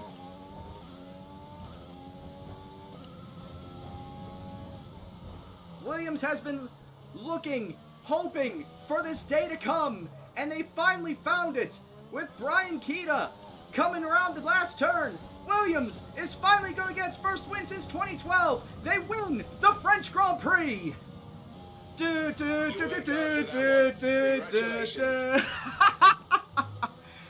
Let's go. Let's fucking go from 18th to 1st. Let's fucking go. Selfies, thanks for the follow. A great race then, and a fantastic victory. And Claire in Williams the can't be car. any prouder. Even though she's not on the team anymore. Anthony, tell me, what was it that helped them achieve Let's this go. success? Well, Crofty, this was won through an abundance of speed and an abundance of skillful overtakes. Inside, outside. This is going to be a It's all day all long today. remembered. And it's really nice to see a Grand Prix won in that manner. A race, surely, that will satisfy the purists today, I think. So here they Change come my now helmet. with Williams leading the way to the podium. A hard-fought victory for the team today, and what I'm sure they'll savour. Hell It's yeah, Williams, bud. Today's winners. The game was not ready for it. That is a podium. Williams winning. AlphaTauri second with Pierre Gasly. Bottas in third. The absolute scenes. The crowd is going wild. And here's the stupid thing, though. Here's the stupid thing. Unfortunately, I'm just about maxed out for my my level for Spec 1 and Spec 2 of my facilities. I can't really build this car out much further. I hate to say it. So then, it's time But to see look how at this that. result affects the Oh, Drivers' it's so Championship. awesome. Valtteri Bottas passes his rival to take over the George lead of almost the got Drivers' points too. Championship. Now, let's discuss, Ants. Who would you say is a... And George Russell, look at that. He almost got it too. He, well, I say almost. He was 7 seconds back. But look at that. He was in 11th place. Let's fucking go. Yeah. But thanks, guys. Thanks, everyone. And now we gotta turn our attention to Austria. We gotta carry this momentum going into Austria. for driver of the day? I have to give it to O'Brien. Gotta give it to O'Brien. Of course, now with that 25 points, that, well, it moves me up from 13th to 12th when it comes to, driver points. But was when a you lot look at the going on all constructor down the standings, that 25 points, oh, well, it didn't actually move us anywhere. We actually just stayed in 8th place in the constructor points. But look at that. We're only now 6 points behind McLaren. We're 15 points behind Renault. Yeah, absolutely love to see it. But they were the only one who I really felt maximised their potential. But let's take a look at what happened outside of the podium. Beside myself, Gasly, and Bottas, Ocon finishing in 4th, Stroll in 5th, Max 6th, Norris 7th, Perez, Kvyat, Alexander Albon rounds out your top 10. George Russell in 11th, both Ferraris missing out on points. As Vettel is 12th and Leclerc is 13th. It's Grosjean time in to check out the 14th. constructors' standings. Sainz 15, Raikkonen, Magnussen, Giovinazzi, Ricciardo, and Lewis Hamilton DNFing. That is what opened the door to all of this. Was Lewis Hamilton DNFing, because he was far and away winning this race. He was leading this race by a mile, and don't know what happened. I don't know if it was an engine blow up or he killed his front wing or what happened. Something happened to Lewis and he died, and that's what opened the door to all of this. Yeah, I have no idea, Purple. It had to have been an engine failure. Something happened, caused his car to die, and that's what opened the door to all of this. Yeah, we'll go to the race director after Mercedes continue to extend their lead. Meanwhile, AlphaTauri's strong weekend allows... Incidences, mechanical failure. Yep, his engine blew up. His engine just go boom. And that's what happened. Yeah, I did exceed track limits twice. I'm glad I didn't. Otherwise, I actually would not have won this race. Because, what was it? Wasn't the time at the very end, like, very close to 3 seconds? Their march up the table. And with that, we wrap up. Yeah, actually, if I went over track one more time, I would not have won this race. Gasly was 2.8 seconds back. And exceeding track limits gives you, 3 times gives you a 3-second time penalty. So, I was lucky as hell that I did not go over track one more time. Otherwise, no win for Williams. But it's a glorious day. First win for Williams, and it came halfway through the second season, a lot earlier than I expected. The fans really seem to enjoy that. Yes, they did. It made it look easy. I actually get to talk to took you the after a top win. points today. Was it a comfortable win? Yeah, sure. We'll say it was a comfortable win because of engine. You really cut your way through the field today. What was your strategy? Power unit. Power! Well, looks like your luck has changed. Things went a lot better. Absolutely. We're just going to give You're all the beating ups all to the engine. expectations. Would you say we all underestimated you?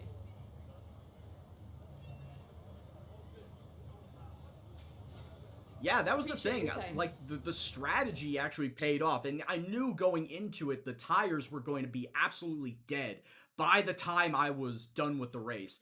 And it just so happened that they were able to hold up for as long as they did. I'm guarantee you, if I was able to look at the tire wear after the race, post-race, all the tires would probably be 50%. What happened in round 9? Shit, what was that? I think that was Canada, and I think I finished 17th. Is what happened.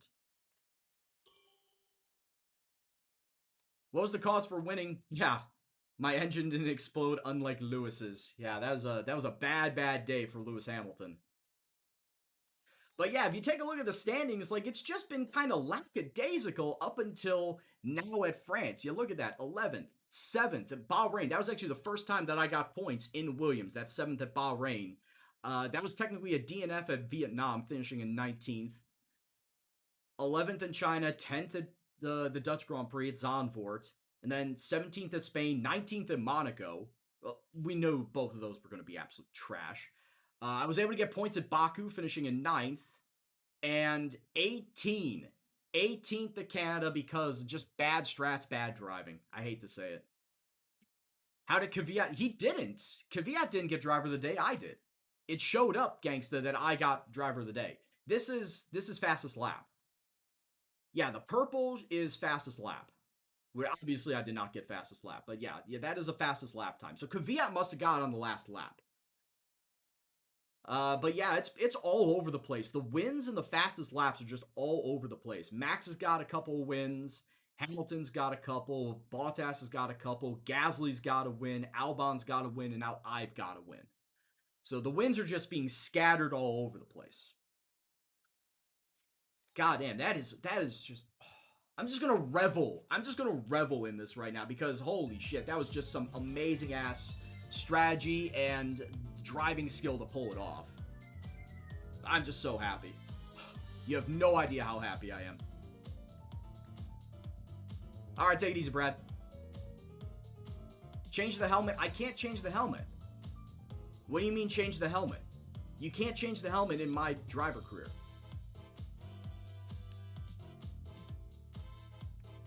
Oh, wait, hold on a second. Yeah, you can. I'd have to go back out. I'd have to go back out to the main menu in order to change it. Yeah, I don't want to, though. It's like, yeah, I can, but I don't want to.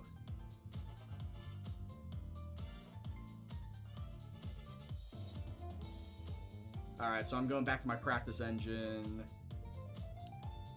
R&D. Can I do anything R&D-wise? I got 1,000 points. Actually, yeah, I can. I could start adding more things to my engine. Let's fucking do it. It will get done before the British Grand Prix. In fact, I could, well, it doesn't matter when I develop it. It'll just get done before the British Grand Prix.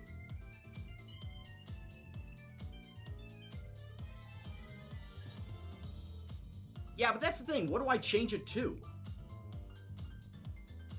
Push-ups and sit-ups will get done after qualifying. See, that's the thing. Push-ups and sit-ups get done before the actual race, after qualifying, before the race. Wall sitting and planking take place after the race.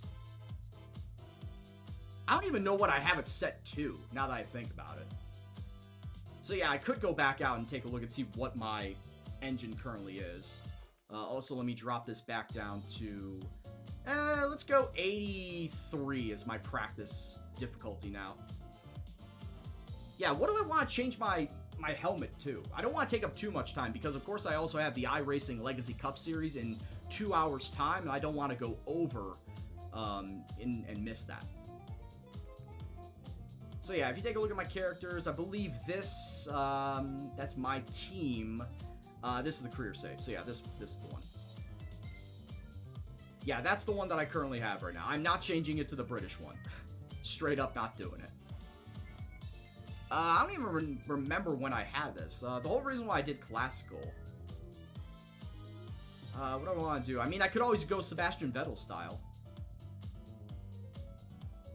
And have that one, the black, red, and white. Seriously, it is Sebastian Vettel's helmet. How can you look at that and not say that's not Sebastian Vettel's helmet? I'm dead fucking serious. When they gave it to you, they're like, oh yeah, this is just generic helmet, but you put in Sebastian Vettel's win pose, you put in his helmet. It's all the same fucking thing. It really is. I could always go Galaxy helmet. I love that Galaxy helmet, though. Season 2, Tier 14 helmet. I have no idea which one that is. I'd have to go back and take a look and see what the Podium Pass Tier 14 is. What was Tier 14's helmet? Vector.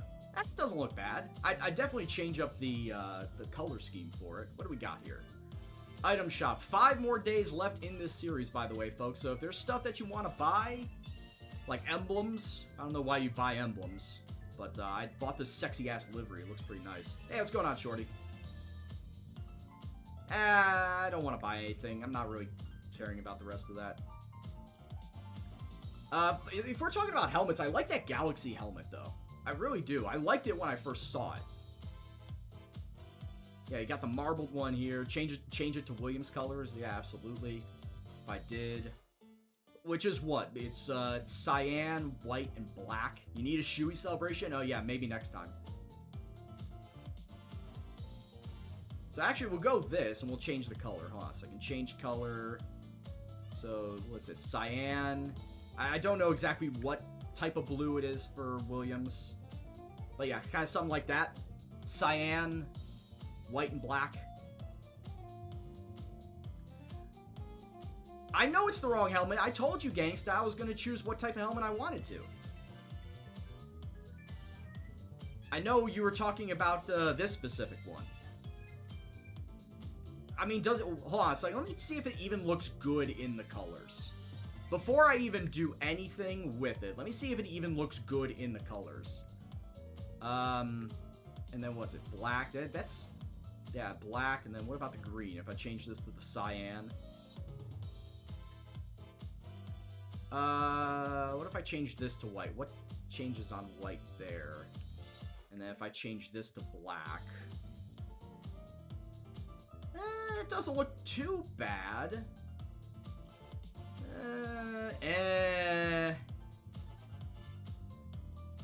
Nah, I think I'll go with this. Honestly, I like this design a little bit more. It's very, very simplistic. Let me reset that to default. Yeah. So yeah, we'll go with that helmet instead. Honestly, Shorty, I don't know where you can buy it for cheaper. As far as PlayStation 4, like actual physical copies of the disc, look on Amazon, look on secondary seller markets. I couldn't tell you exactly where. Outside of, if you're going to try and get it for PC, look for like CD keys, and you can definitely get it cheaper there. But that's for PC only. As far as for consoles, I have no idea. I don't know. If anybody in the chat knows and wants to help you out, by the way, just be my guest. But I personally don't know. Is anything going to be done? It doesn't really look anything's going to be done here for the facilities. R&D tree is going to get built up. Just one more thing onto the engine. When will it get done? July 6th, July 11th. So the engine parts will get done after the Austrian Grand Prix. Good. Perfect. Perfect. Just in time for the British Grand Prix. Yeah, that's the thing, Sarantia. He's looking to get it for PS4, for console. CD keys, I believe, is only for Steam and for PC. Correct me if I'm wrong on that. Okay, we've had the new parts come through from the fabrication process. That's good to hear that the new parts actually did go through. Alright, crossing fingers. Alright, so it is going to be cloudy for qualifying, but it looks like the actual race is going to be pretty dry. Oh, whoa, excuse me. I misspoke. It is going to be partly cloudy for qualifying, but it's going to be rainy for the last 6 minutes of the race. Now, will it actually affect the driving on the track in those last 6, 7 laps, 8 laps maybe? Will it be enough rain in order to justify going on intermediate tires right at the end of the race? That is the question. That's going to be a rough one. That's going to be a rough go, honestly. Alright.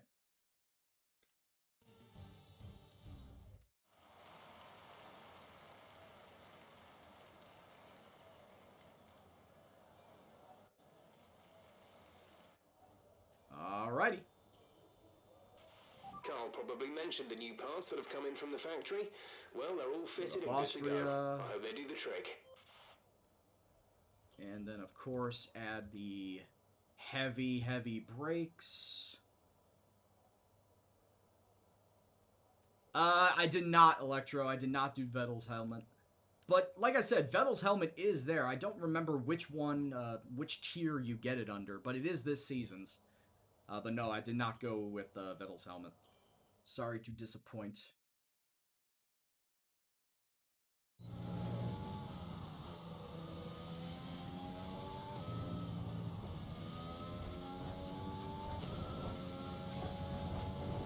But like I said, I want to get this done because in 2 hours, actually a little less than 2 hours time, hour 45, it's the iRacing Legacy Cup Series. It's the playoffs. I'm technically not in it, but as a field filler, I still want to drive the track, drive the race.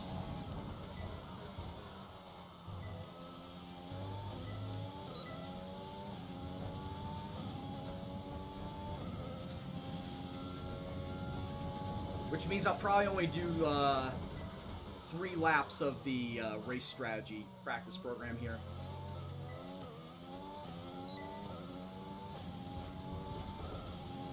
Always try to keep the practice programming to a minimum. Thanks for the follow. I will get to you in just a second. Mr. Cruz. Thanks for the follow. Hope you're doing well.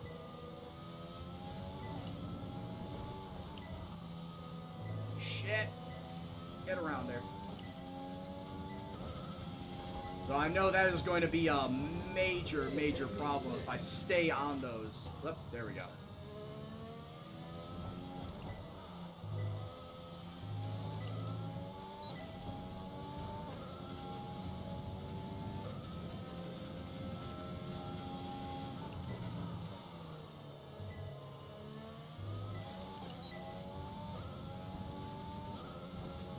Yeah, this season's helmet choices were kind of okay. Spaghetti Sergeant, what a wonderful name. Thanks for the follow, dude. Hope you're doing well.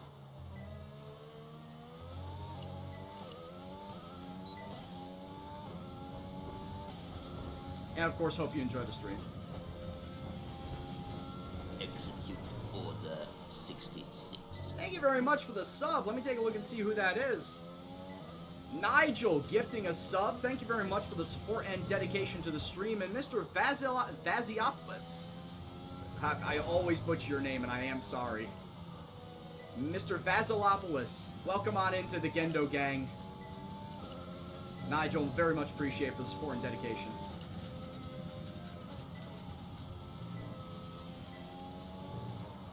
Drop some love in the chat for Nigel. Welcome on in, Vazzy. Alright, we're good on that. Whew. But once again, for everyone else that was coming on in, I know I asked this question in the middle of the race, but where's everybody from? Who's your favorite driver? What's your favorite Grand Prix or just track in general? Or if you play this game, what's your favorite track to drive? I know, like I said, I asked that in the middle of the French Grand Prix, and many people were talking. I didn't know if I saw anybody actually respond.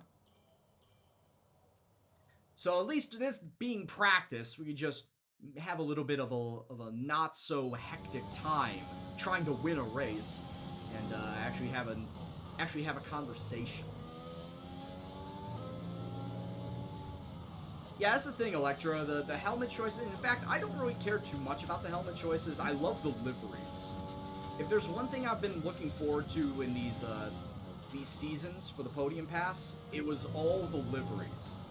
And most of them last season were good, compared to this season's, where I think half of them I really liked and the other half were just mediocre to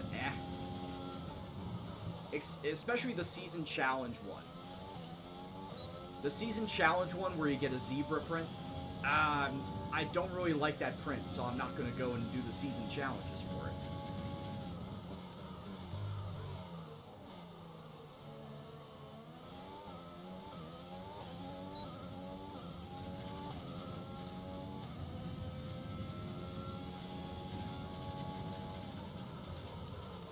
Spaghetti, you say you're a Seb fan. You're an old Seb fan, but I would assume that you're still seeing how Seb is doing. What do you make of Seb going to Racing Point, aka Aston Martin, for next year? Do you think that might actually reignite his career by going to that team? Charles definitely has a bright future ahead of him. I expect him to be doing wonderful things in the near future with a much better Ferrari car, hopefully.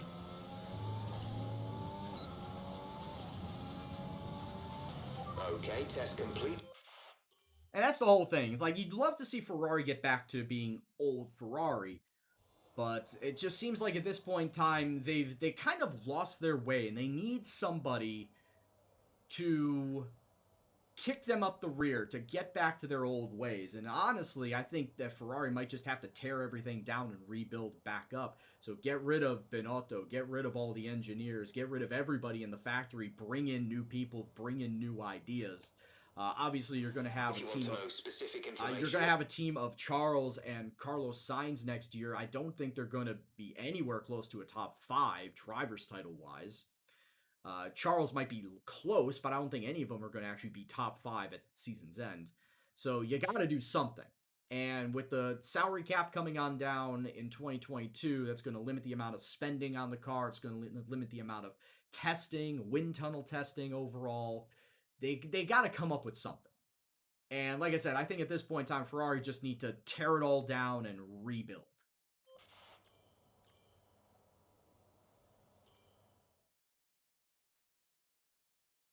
Ferrari are currently the Ferrari that reverted back to before Michael Schumacher. Gotcha. Gashead 1995, thanks for the follow, my dude.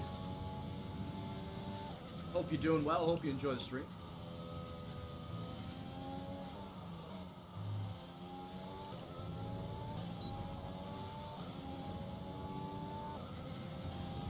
Ferrari fans will miss him, but Ferrari haven't really treated him all that great in the last year.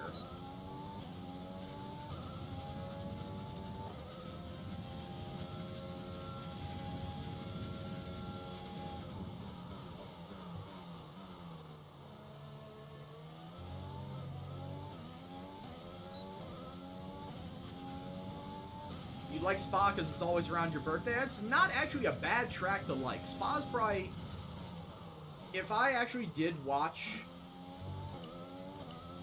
a race outside of Monaco, like, I, at this point in time, would rather watch a Spa race.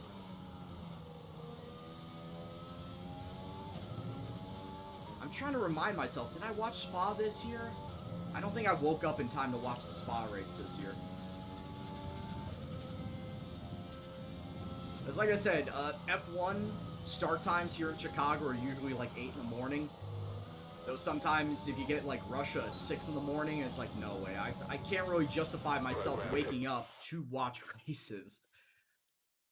Especially now that while I am trying to get more into the sport and watch more of the sport, I'm still waking up and catching like the last 10 laps of a race at any given race weekend.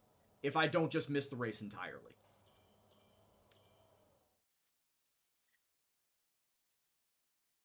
I'm trying, guys, I'm trying. But at least through this game, it is helping me, you know, understand who's on... It helped me understand who's on what team. And has given me a little bit of knowledge as to, you know, the history of these drivers and these teams.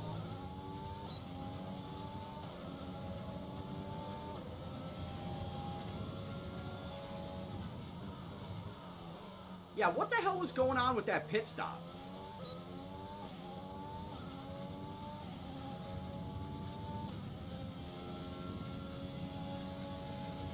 That was like some shady-ass shit from Ferrari, though. You know it.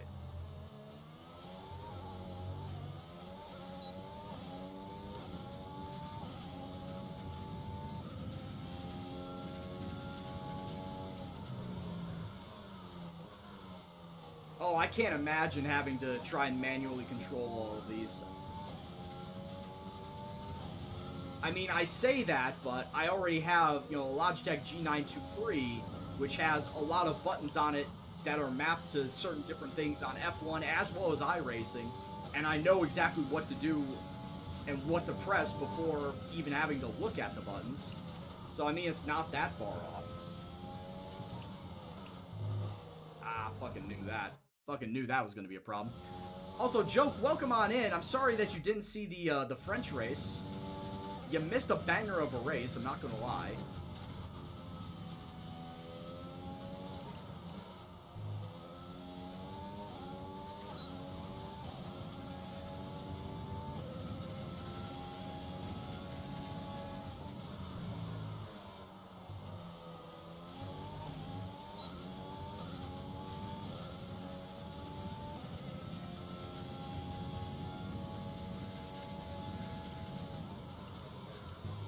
Please let me know, what is MRL?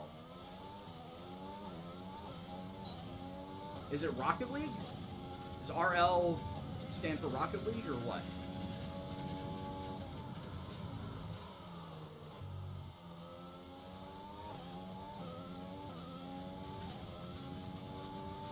Gotcha. God, I haven't played Rocket League in so long. I love that game, man. Like, back when I was playing Football Manager regularly, outside of Football Manager, I was just all fucking over Rocket League. I don't know why I took that wide. I have no idea why I went and took that wide. Rocket League was my jam, man.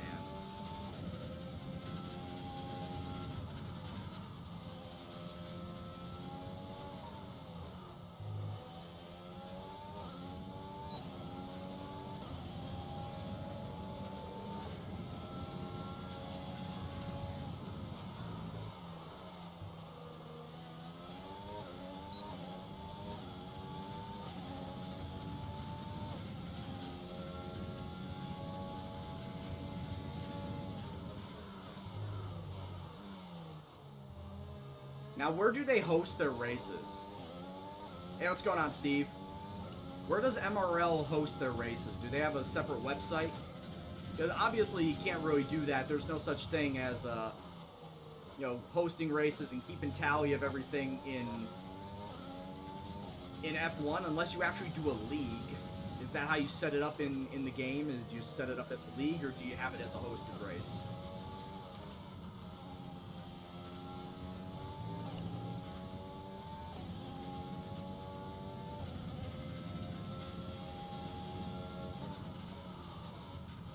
Shit.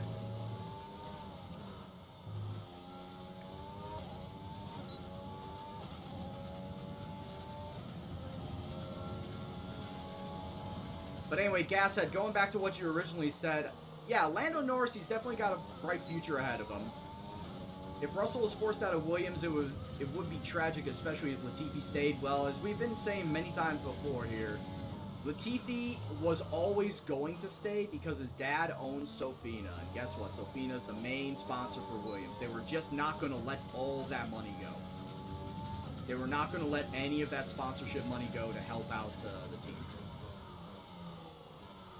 So Latifi, unfortunately, was always going to keep a seat. George definitely does have the talent, though. He definitely deserves to stay. And as we have also said before, once either Lewis or Bottas leaves Mercedes, they're bringing him up. That seat, that vacant seat is automatically going to George.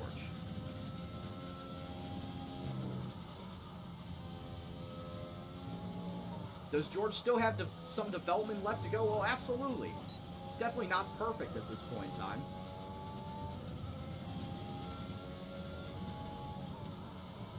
But he has that seat at Mercedes just waiting for him.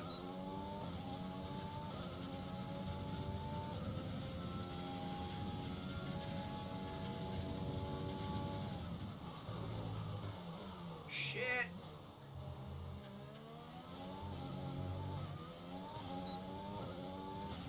Yeah, the brakes may be on full, but I still couldn't put that together trying to break through turn 2. Oh, sorry, turn 3. I'm just all over the track now, man.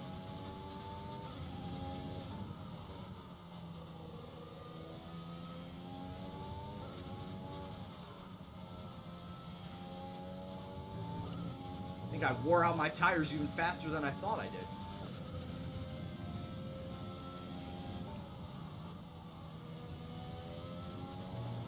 Oh yeah, they're already on 20%. I definitely wore these out faster than I thought I did. Whoops. Alright, moving on from that. Do I like NASCAR? I'm not a fan of NASCAR. I know what you're saying. Oh, but you're an American. I don't really watch sports series, racing sports series. So I don't watch NASCAR, I don't watch F1, I don't watch IndyCar, don't watch World of Outlaws, dirt racing, I don't watch NHRA, drag racing. I'd rather play the racing games. I'm a racing game fanatic, going all the way back to the arcades of Outrun and Super Hang-On and Pole Position. That's where I developed my love of racing games. And then it took to console. where I got my start with Gran Turismo, then moved to Xbox.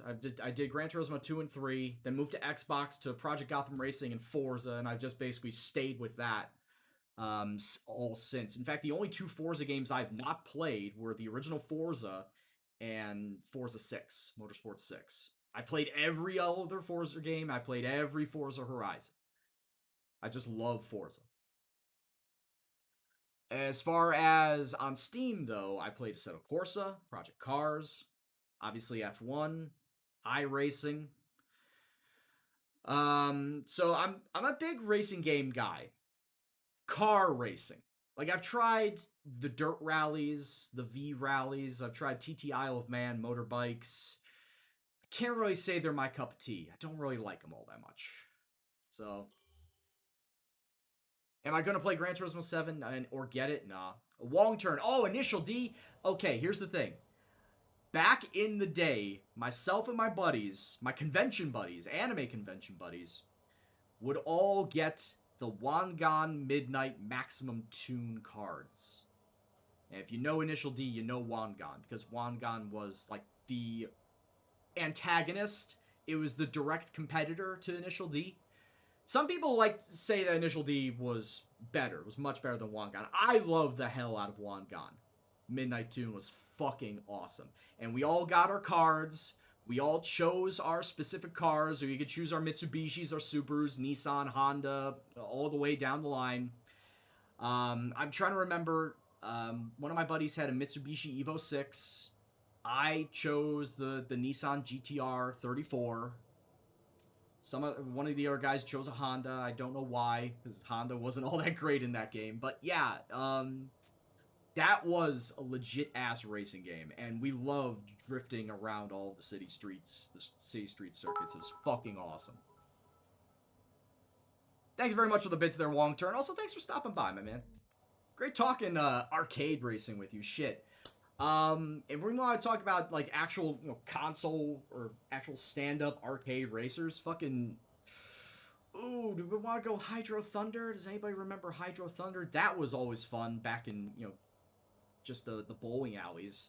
Whenever I would do my young bowling league, so after the game, we'd go to the arcade game. We'd go to the arcade room, and it was always Mortal Kombat 4 and Hydro Thunder that we'd just play for hours.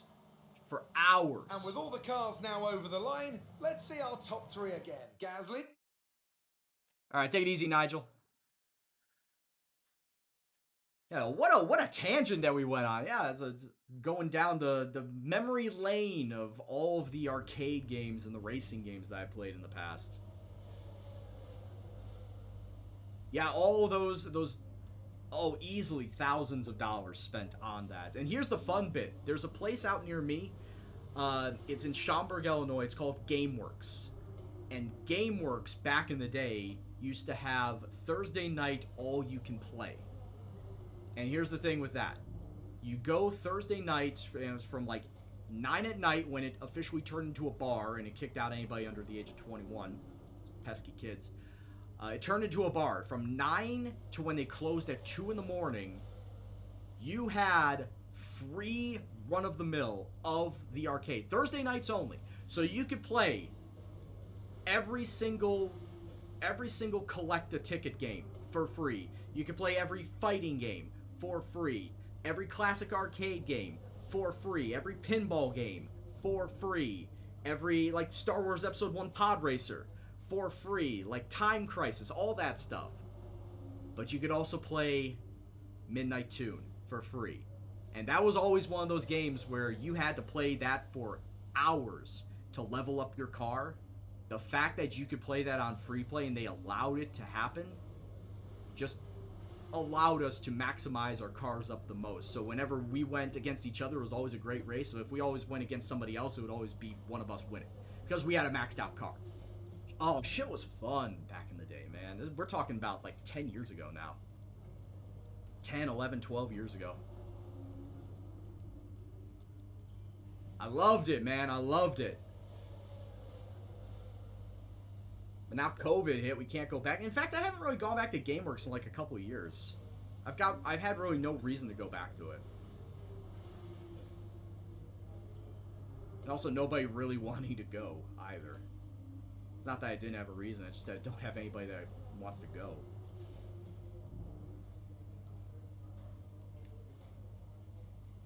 GameWorks didn't survive and why Dave & Buster's is still right. Yeah, Dave & Buster's, that model, they started after GameWorks.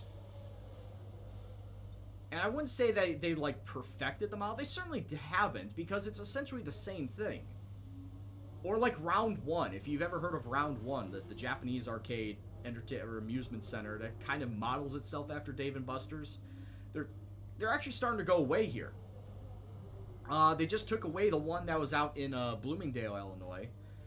They've got one out in North Riverside.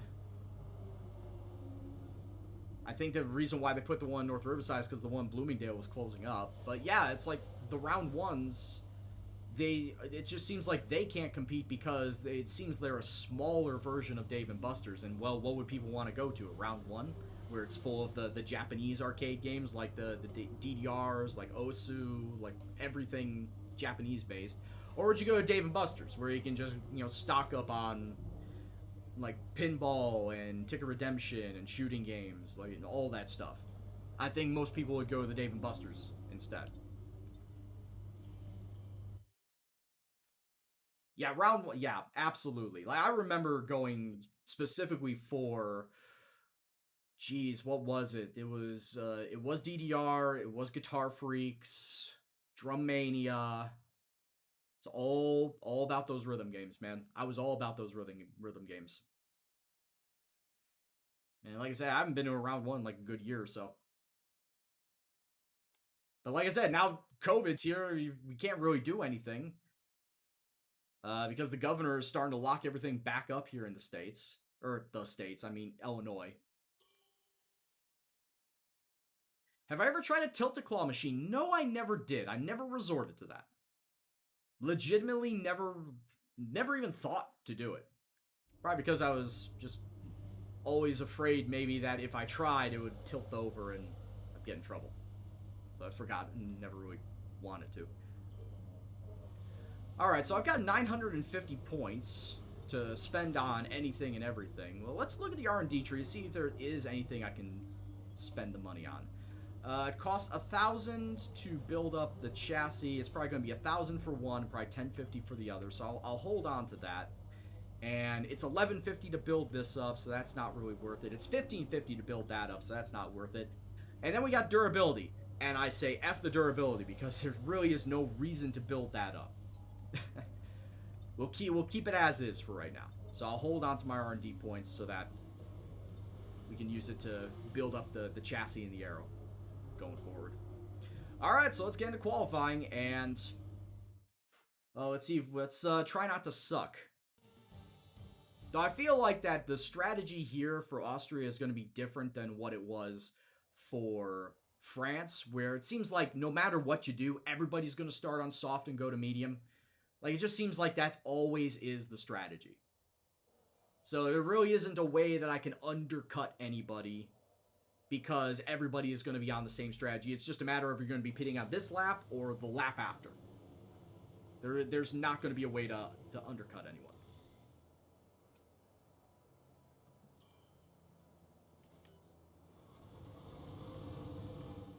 Alright, so I could probably get like a minute 8. In this car, I could probably get a minute 8.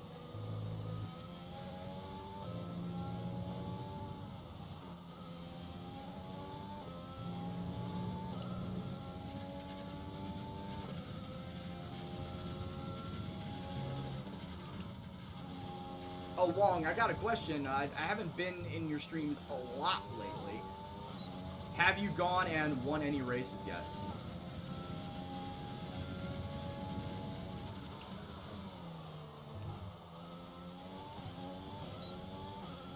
I cannot recall the joke. It had to have been with my team career. And maybe something like a 104, 105. And that's in practice. We're not talking race pace. I say practice, I mean qualifying. May have been even faster.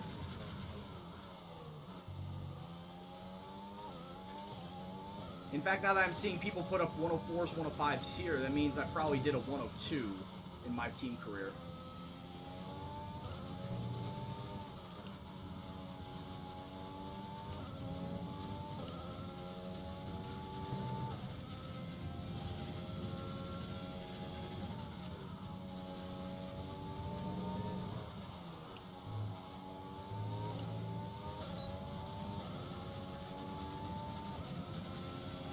I just did a 105. Damn, esports, somebody got a 101.9. Oof. Oof.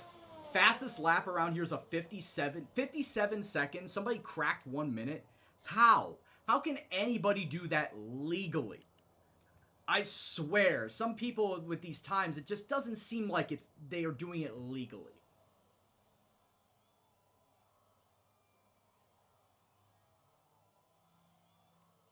Alright, speaking of legal stuff, I don't think Kimmy's going to be faster than me. Do you think Kimmy's going to be faster than me? No, absolutely not. Okay, so as it stands right now, both George and I have made the cut. George and I have made the cut, but as you can see, Ricardo's 6,000ths of a second behind me. He's going to get faster. I don't know if any of the other guys behind me are going to get faster, but legitimately, I need to put in a better lap time if I want to feel safe about getting into Q2. There's a bug which saves you some seconds. Ugh. Well, that's why, then. Because you're exploiting a bug. But yeah, I know Ricardo's going to get faster. Oh, Giovinazzi actually got faster. Okay. Alright, so I need to, at the very least, if I want to be safe, get a second faster. Probably somewhere about 2 seconds faster. Somewhere about 2 seconds faster. It's going to be where I need to get. I say 2 seconds. 2 tenths. I mean 2 tenths. 1 minute remaining, just 1 minute. I don't like this weather change either.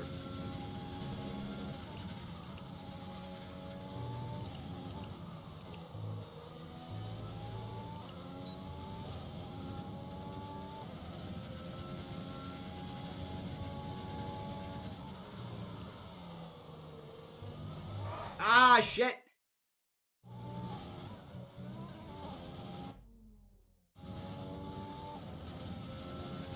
That was my fault.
Well, I got 4 tenths faster. I'm making it. I'm easily making it. I got 4 tenths faster. 14th. I barely got out of Q1. I actually made another Q2. How about that? I think this is like my 3rd Q2 this season. But I made it out. George Russell also making it out. We have advanced into Q2, but the rain is coming. The rain is coming, so probably need to get out there immediately and set a lap. Otherwise, the rain's just going to wash out everything. Is it raining? It's not raining yet, but I have a very strong feeling that it will be soon. So let me go out there. Let me actually drive out just to make sure. We have a car leaving. Favorite F1? I don't really have an F1 team that I follow. I don't really watch a lot of F1 to begin with. I'm super casual. I would like Ferrari to do well. Because Ferrari are, synonymous with racing.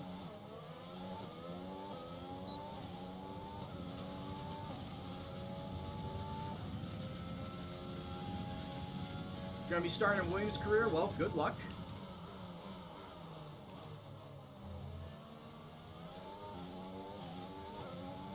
My current favorite driver is Kimi. See, that I can tell you. My favorite driver is Kimi. But once he retires, I'm switching allegiances to Daniel Ricciardo. All thanks to Drive to Survive. He just seems so very likable.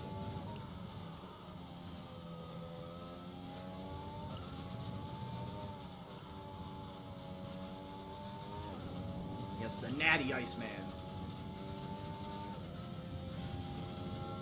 Because I love racing games. I'm a tremendous fan of racing games.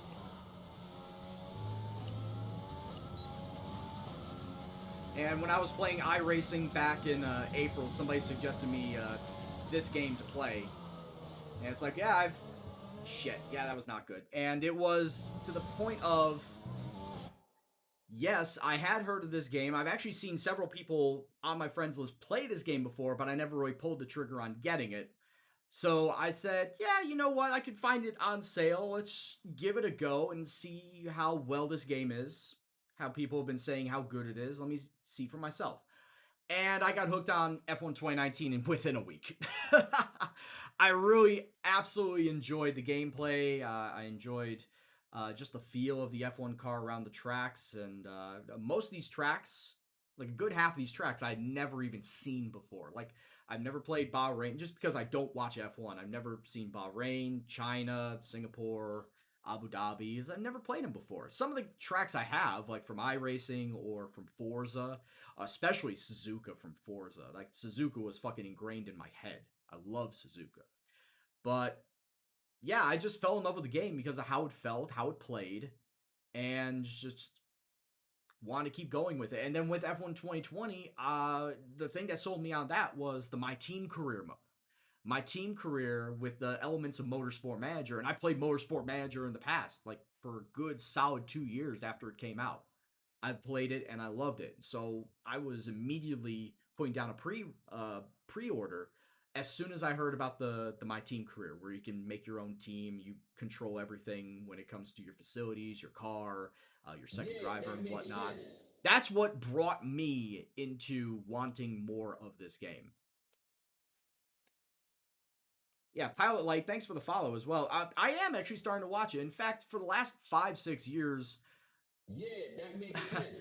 Morgil, thanks for the follow as well. For the last 5-6 years, I did watch the Monaco Grand Prix, because the Monaco Grand Prix is on the same day as the Indy 500. And I love me the Indy 500. In fact, I'm trying to get tickets to go for next year with my dad, because he loves the Indy 500 too. But yeah, it's like, watch the Monaco Grand Prix in the morning, and then Indy 500. It's like racing Christmas, because he got 2 historical races back to back. So that was pretty much my only exposure of F1, was just Monaco Grand Prix. Last year I did watch the Wet Hockenheim race, and I was intrigued by that. But this year, after, COVID and whatnot, and oh hey, yeah, we're gonna actually get a series going on, why not start watching it? I figured, yeah, sure, I might as well actually watch it. So, I don't remember exactly how many races I've watched. I've watched Mugello, I watched Spa, I watched Monza, as much of it that I can, because of course F1 here in Chicago, start time is 8 o'clock at the latest. Sometimes 7 in the morning, sometimes in the case of Russia, 6 in the morning. It was never a factor for me to want to wake up and watch these races. But now, I kind of am. Even if I'm watching like half of it, waking up late and watching half the race, I'm still going and watching the races.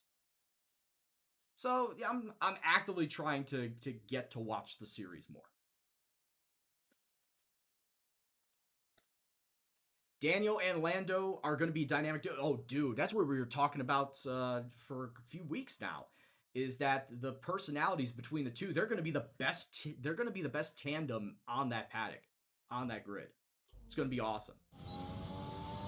Hey, what's going on, Delios?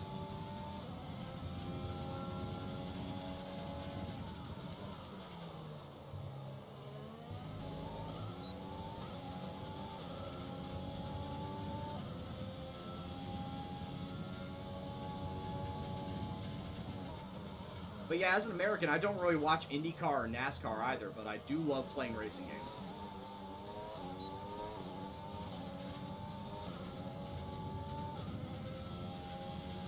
It'll make you go crazy, Delios. Don't delve too much into it. We're not going to hear anything until tomorrow. What's going on, Lark?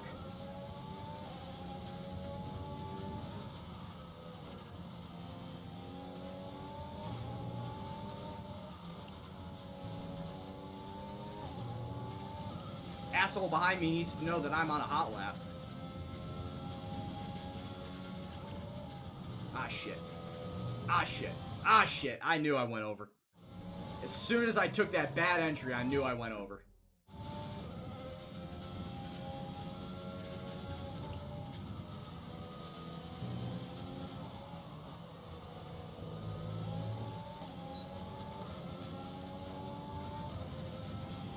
Yeah, 105.5. I'm not going to get out of Q2 anyway, I know, but I still want to put together a good time. Alright. It is set to 95, Morgil. Yeah, 95 difficulty. I know I'm not going to get out of this, but I still want to put together a To view information on your current levels of tyre wear and damage, press the MFD button to open the multifunction display, and then again to cycle to the tyres and damage screen. Alright, just for shits and giggles, if I wanted to get out of Q2, I need to be 9/10 faster, and I just don't see that happening. I'm not going to get 9/10 faster. I may get half that, at most, 4/10, but I'm not getting 9/10 faster.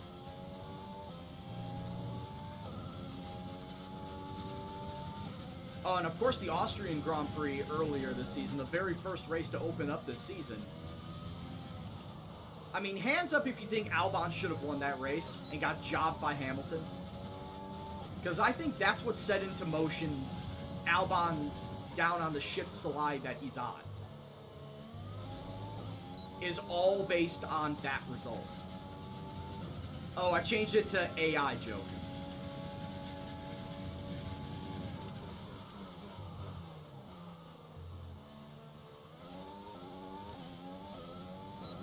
Seriously, if Hamilton doesn't punt Albon for legitimately winning this corner, it is this corner up here, turn 4, I think Albon wins that race, and we'd be talking about Albon much differently than we are right now. Instead of him losing his Red Bull seat, he might very well have saved his seat for next year.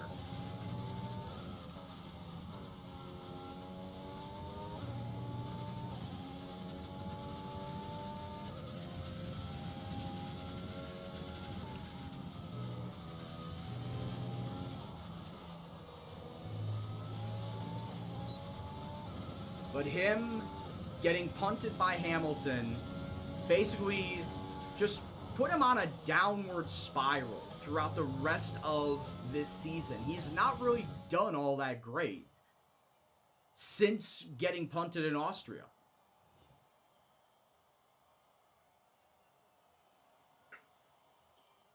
That's honestly legitimately how I feel, is that Albon should have won that race, but Hamilton just slid up into him.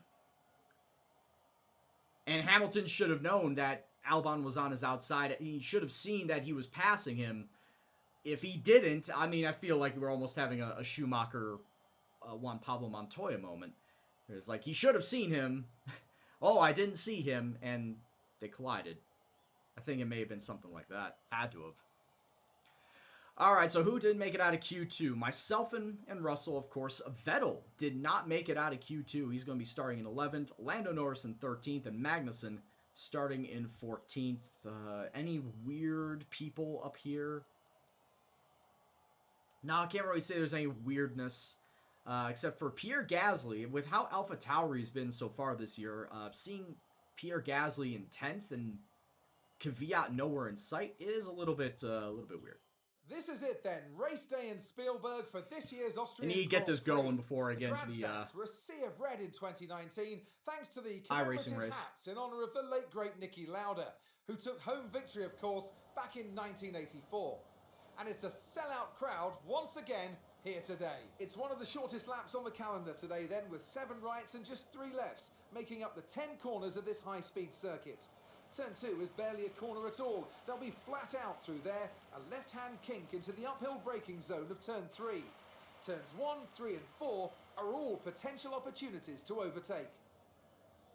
Oh boy, and who With got the race top 10? minutes away from starting, here's what today's grid rundown looks like. Valtteri Bottas lines up on pole position, edging out Max Verstappen, who'll start from P2. Moving on to the rest of the grid, we have Perez, Gasly, Charles Leclerc, and Albon. Stroll, Ricciardo, Sainz, and Sebastian Vettel. Hamilton, they've taken a grid penalty. Russell, Lando They have? Norris, Oh, I guess they did. Magnussen, O'Brien, Giovinazzi, Romain Grosjean, and Daniel Kvyat. Romain Raikkonen Grosjean. and Esteban Ocon rounds off the grid. And with lights out just moments away, it's time to go down to the track. After the points finish last race, let's aim to keep the momentum going. Alright, so with that being said, let's see what everyone else is going to do. And like I said, it's probably going to be soft to medium. That seems to be the strategy always when we get to this track. Soft to medium, and that's what I'm looking like. Yep, that's what it looks like. Soft to medium everywhere. Though I say that, and the default strategy tells me soft to hard, I'd rather not, especially with the rain coming. I'd rather be as fast as I possibly can out on track, so I'm definitely going to go with the soft to medium. Is there any way that I can make it faster? If I pit a lap earlier, I can go 600ths faster. So we might do that, especially, like I said, with the rain coming. If there's a potential to switch to intermediate tires, it's better, you know, get the most I can out on these mediums and then switch to the intermediates. But, you know, with the rain coming, probably be like, what? 6 laps? 6-7 laps of rain? It's going to be an interesting strategy, not going to lie here.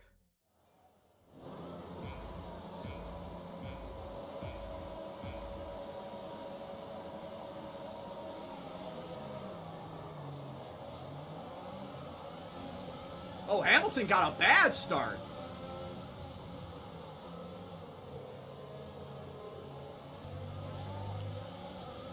Hamilton got a terrible start, and I go up from 15th to 12th.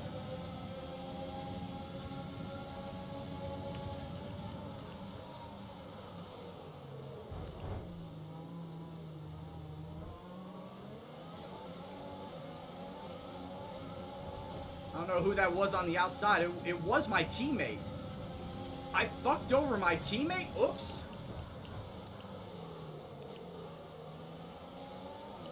I wasn't even looking at the timing tower. I didn't even know that was Russell behind me.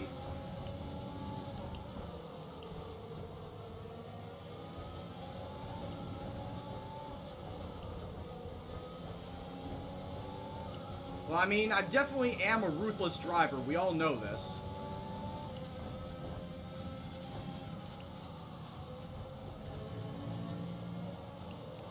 There's definitely been no indicator to the opposite. I am a ruthless driver.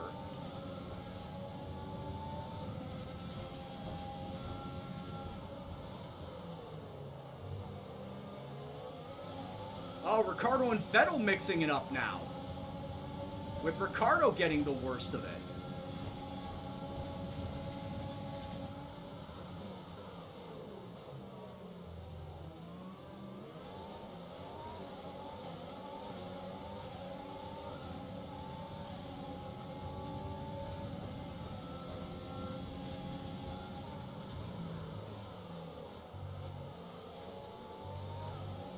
And I am able to pass Ricciardo. I know it's early, but I am enjoying these early overtakes.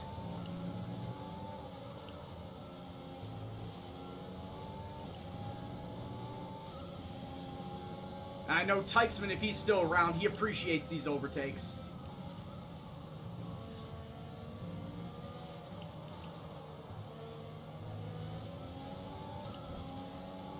I am, however, not within a second of Sebastian Vettel, though, to use this DRS. Ahead and in the DRS zone.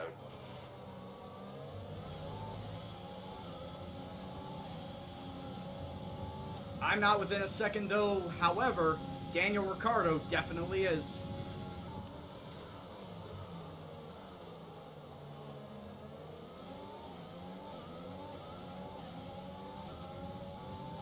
Lewis Hamilton on mediums. I would say he's slowing up the pack, but let's be honest, it's Lewis Hamilton. He's not slowing anybody up.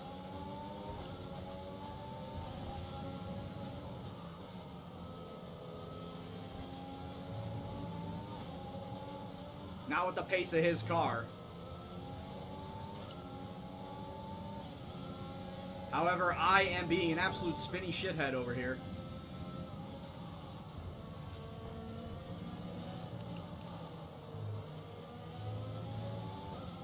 As something happened between qualifying and now, where I just cannot seem to get the handling of my car.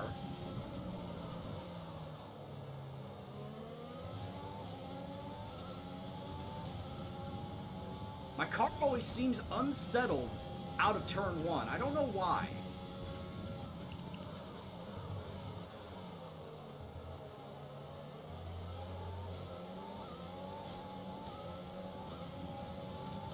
Yeah, my car is always very unsettled after turn 1.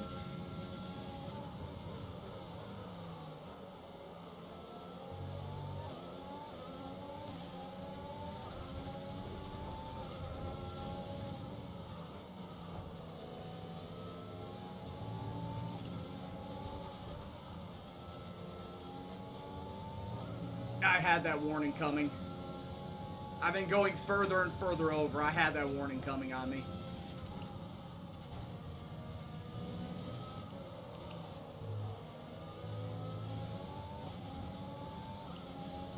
I am catching up to Vettel, though.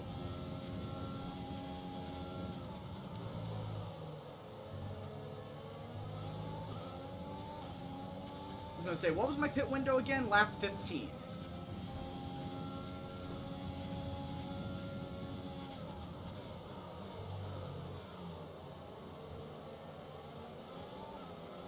Oh, we hit a train.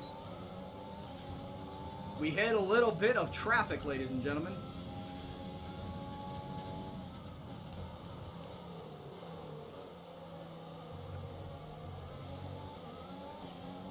And of course, I have to fuck that turn entry up.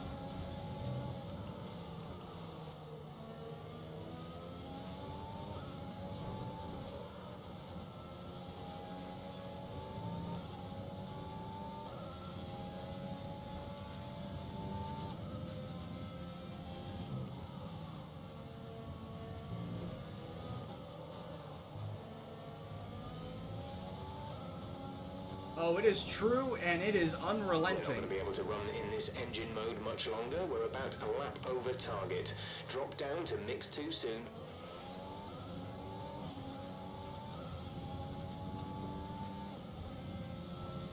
Jeff, don't tell me what to do.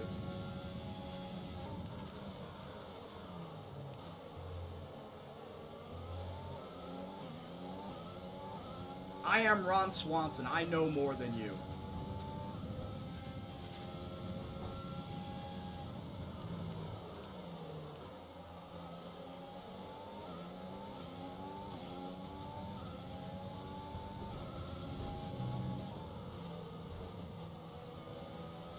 I'm just trying desperately to keep up with Vettel and Hamilton.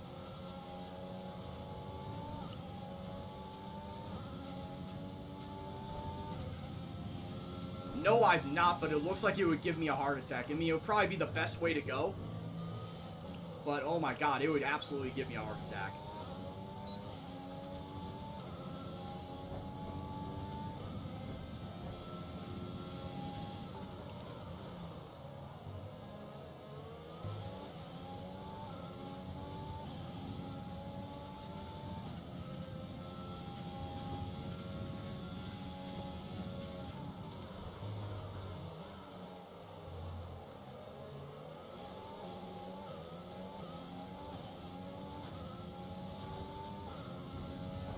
So close to points, however, it is only lap 7.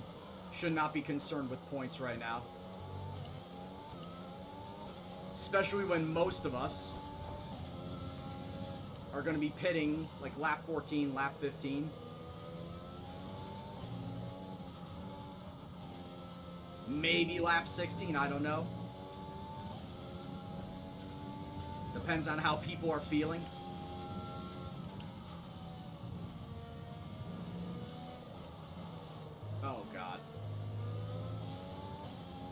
I'm taking these turns way too shallow now.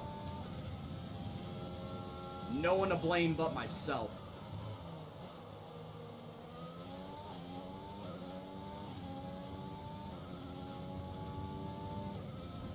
Absolutely no one to blame but myself here.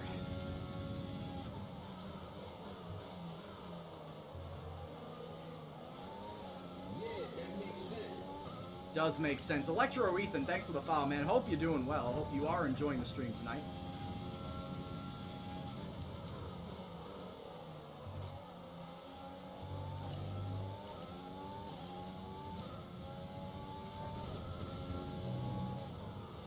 I'm staying close, but I'm not close enough to getting DRS.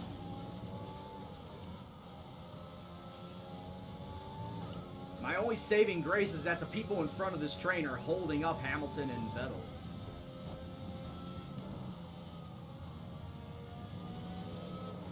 They're the real bros here.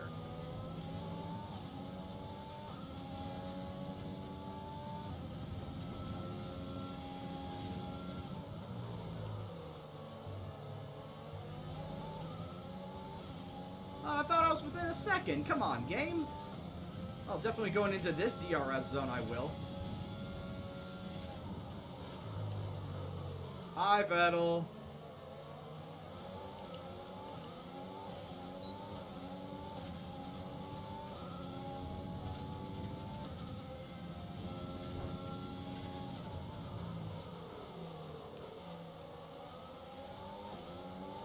I didn't go super wide this time.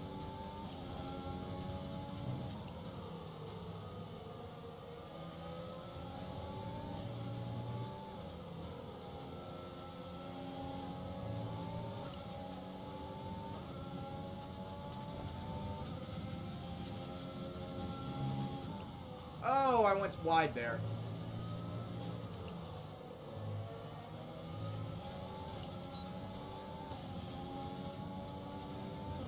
That was a bit of an oopsie.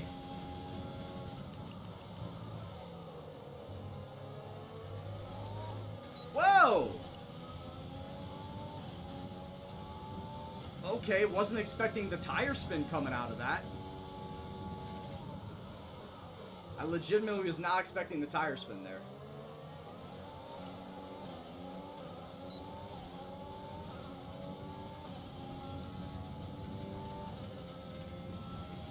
So we got no race this coming weekend, but Turkey the following week. How's everyone like seeing Turkey back on the schedule?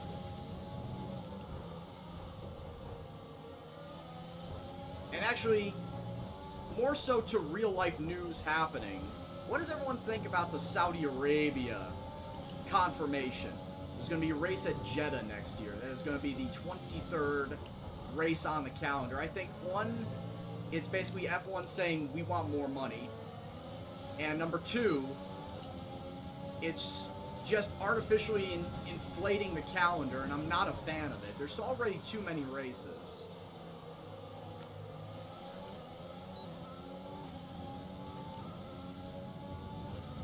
I should have been able to pass Perez here.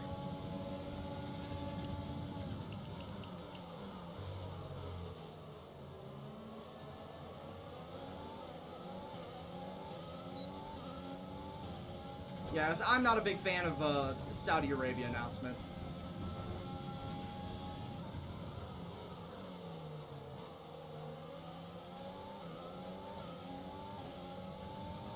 If anything, there's honestly should be less Grand Prix.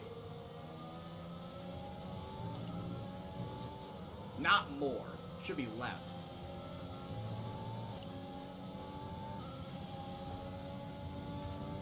But F1 is very money driven.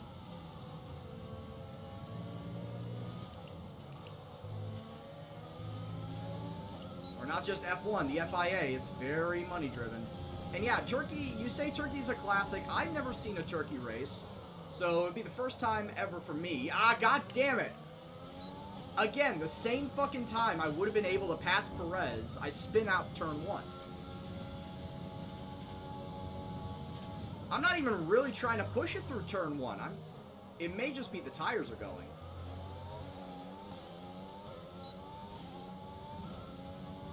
Yeah, my tires are mid to high 30s, so yeah. It's definitely the tires going.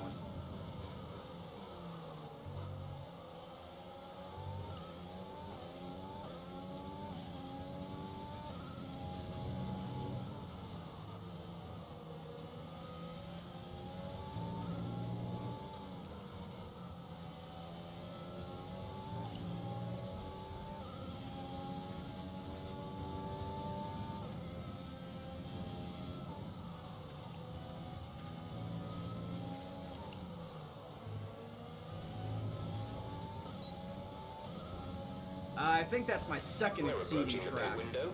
You'll be on the mediums.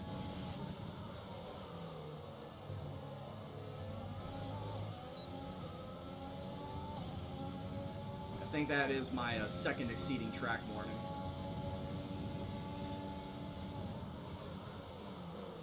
Oh, Sergio Perez, I don't like you.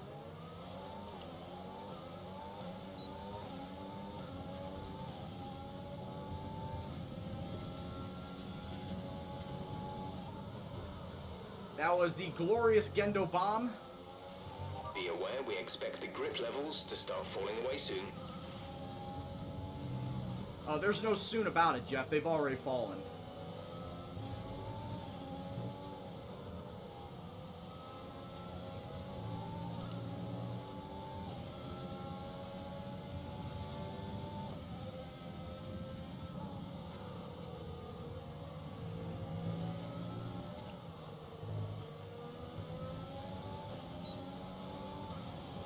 Alright, a few of the leaders already coming into pit. Okay, clear.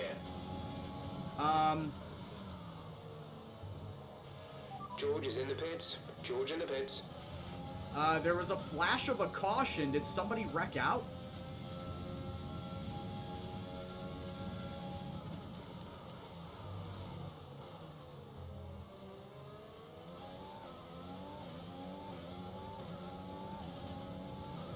Like, the caution flag flashed. Lando Norris out of the session.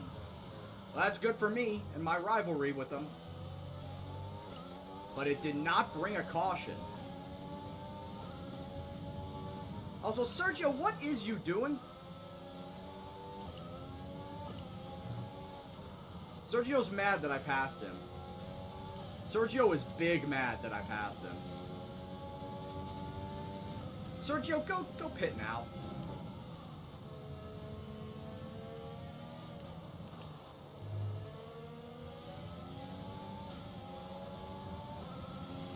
Yellow flag. Someone's come off ahead of you. There's a yellow flag ahead.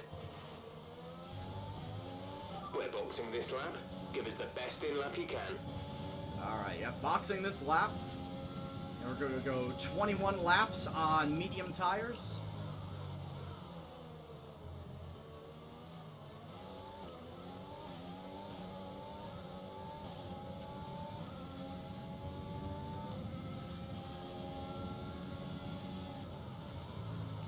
Tires are definitely gone.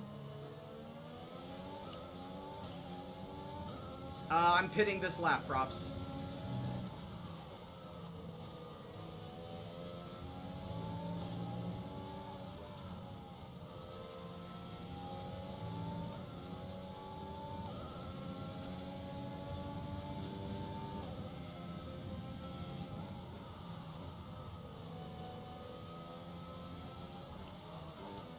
Oh, there's another caution. There's another caution out.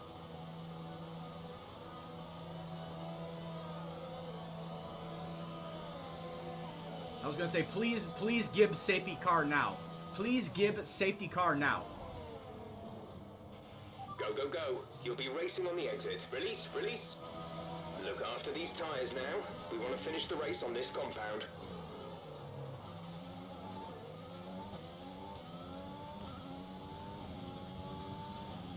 Wow, I entered 4th and I exited 12th. That's actually not bad. That's really not bad.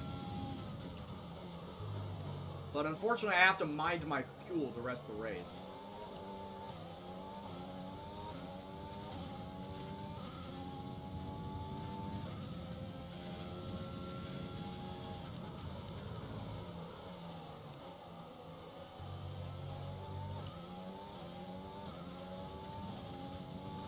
Unfortunately, I have to mine my fuel the rest of the race. Oh, shit. I'm seeing drivers on hard tires. Do they not know that rain is coming? They probably do, but don't care.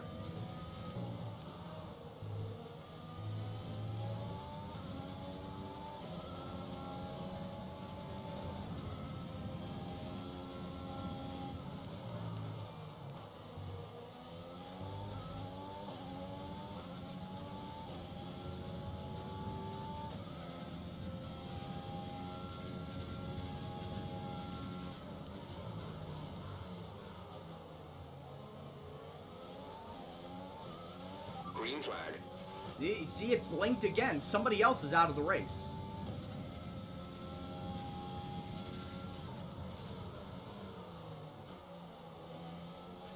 Full course caution. The safety car is out. Keep an eye on the delta. We need to keep it Grosjean out of positive the to race. avoid a penalty. Slow down. Maintain positive delta. Well, there we go. Grosjean out of the race. And he brings the safety car out.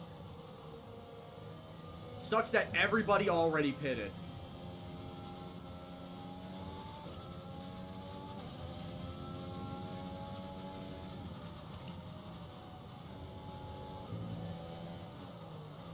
Everybody already pitted, so it's not like I'm going to gain positions.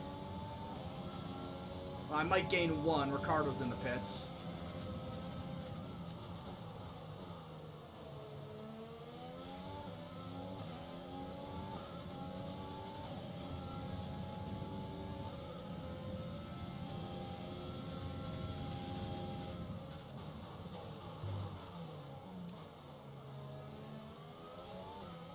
Yep, that's exactly what I'm doing, Joke. I am absolutely going with the fuel. Fuel to lean. So, I mean, it does help me out. In the end, it does help me out.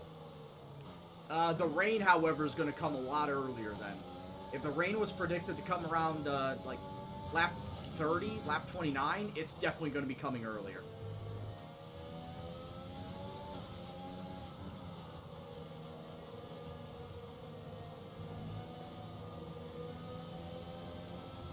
With this safety car out, the rain's probably going to be coming lap 26 now.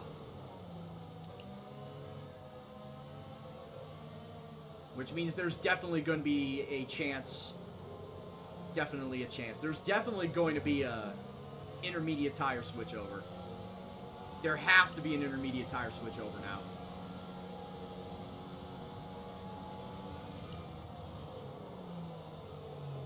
Why would I put my differential up to 100? What is the purpose of that? Is it a fuel saving tactic? I mean, I can always drop it back down to 100. But is the differential a fuel saving tactic?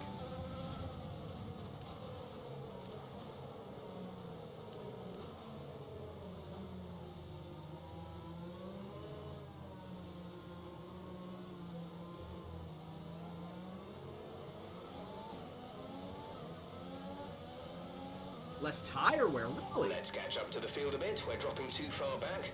Remember that we need to stay within 10 car lengths of the next car. I didn't know that. Okay, let's get ready to go. Alright, safety car's in this lap anyway, so let me just drop it back. When the field accelerates, remember, there is no overtaking until the green flags. Safety car in this lap. You just drop it back to 55.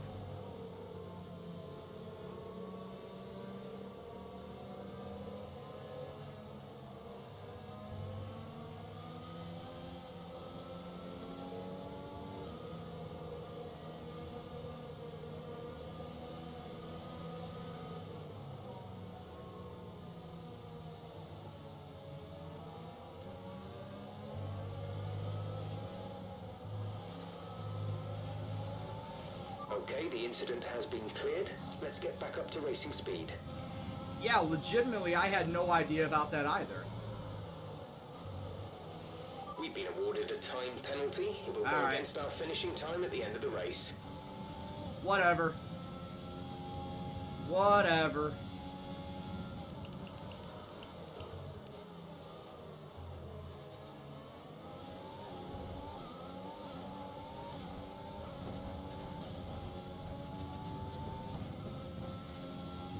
Nah, I'm not gonna flashback that one.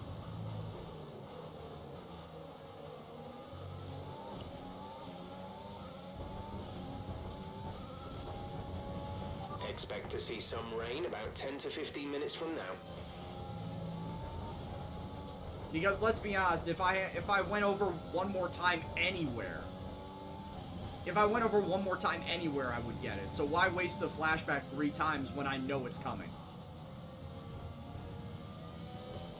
Might as well take the 3 seconds now and get a brand new fresh set of warnings.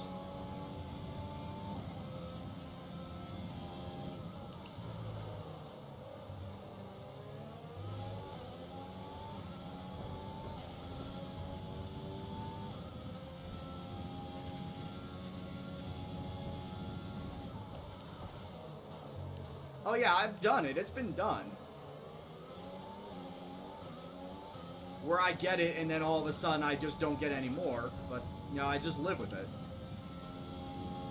It's okay.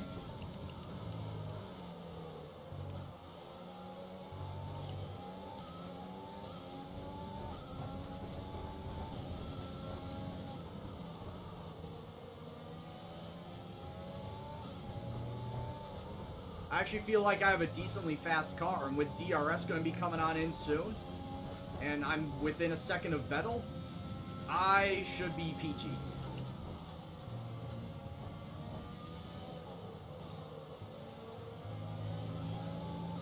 Oh, well, I honestly did not think I was halfway over. DRS has been enabled. DRS is now enabled.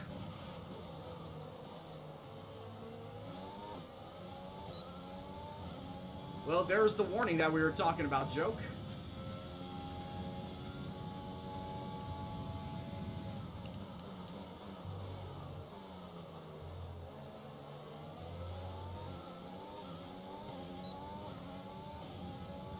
Yeah, like I said, I'm not going to flashback and waste a flashback just to not have it.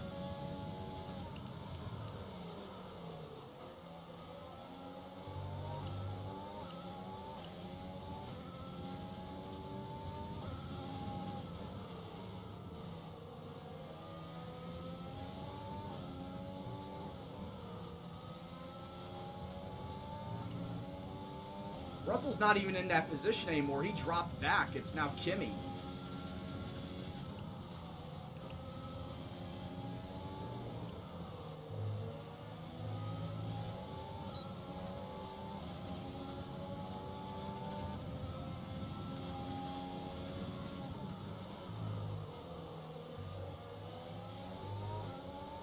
My father is slowing Perez down.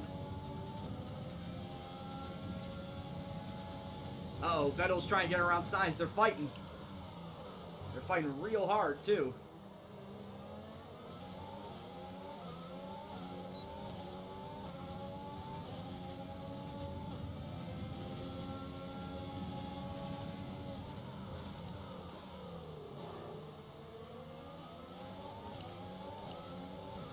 Alright, Vettel got around Sainz.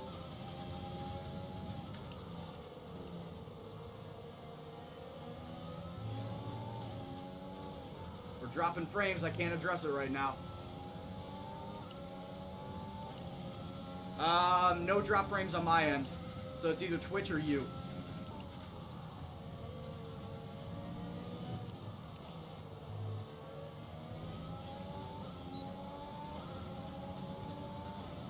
Oh, do I catch Sainz here?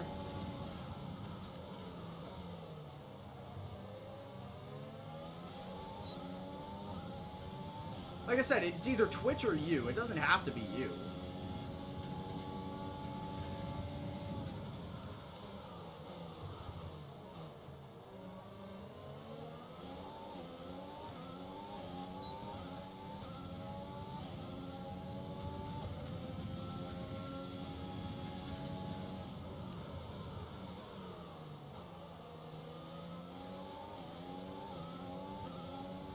Wow, game telling me that there's rain.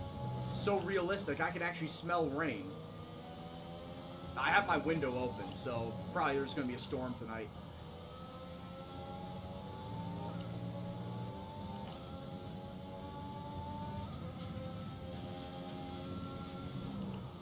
Probably a storm in the Chicago area.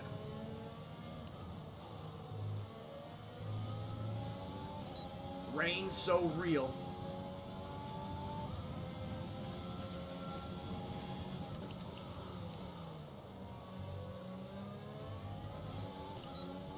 God, I'm just getting so timid through turn 1 because I always feel like I'm just going to spin out if I gas it. Oh shit, that was bad. That was bad. That was super bad. God damn it.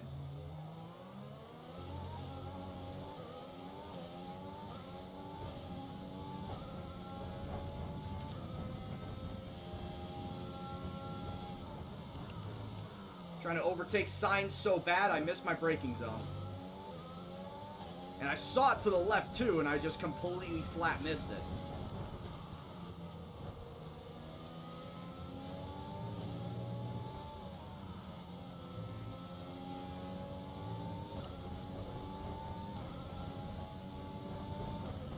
Now that's a more than 90-degree turn, sir.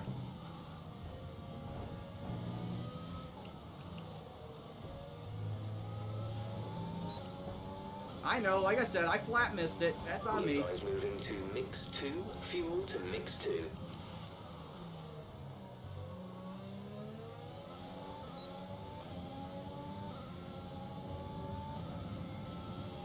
That's the thing, Signs is not in any DRS.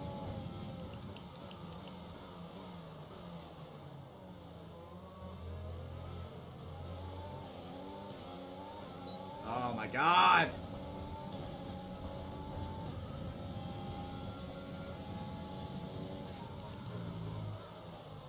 Oh, for fuck's sake.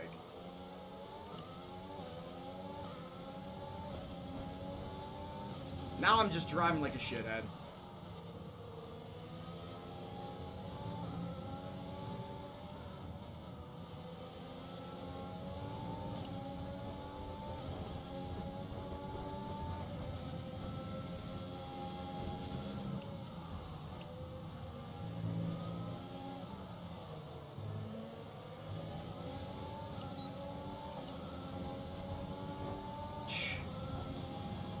Oh, I hate to disappoint, but my bedroom is actually pretty barren. Not a lot of shit on the walls anymore. When I was a kid, it was full of, like, Michael Jordan, Sammy Sosa, you know, Cubs, and, you know, just Chicago stuff.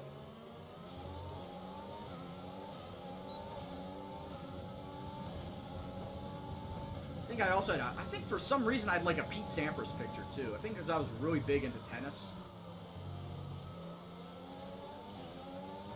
Yeah, not Andre Agassi, but Pete Sampras.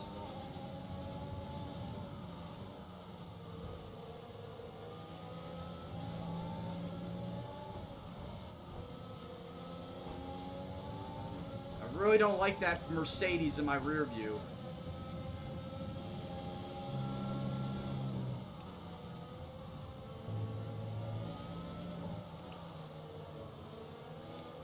Oh! Little touch there by Bottas. Little touch.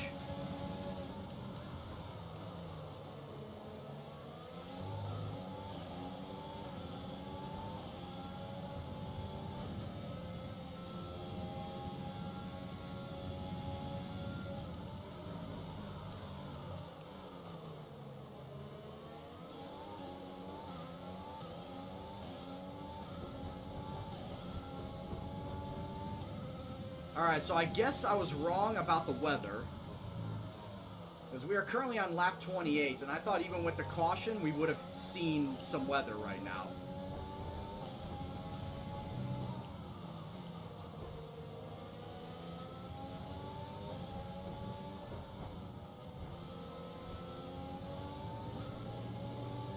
Maybe we won't get any weather.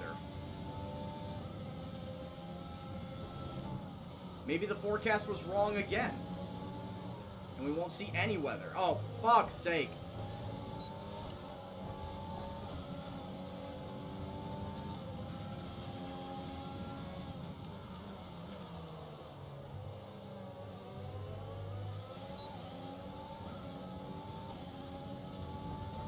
Yeah, he put me right on my ass. He put me right out.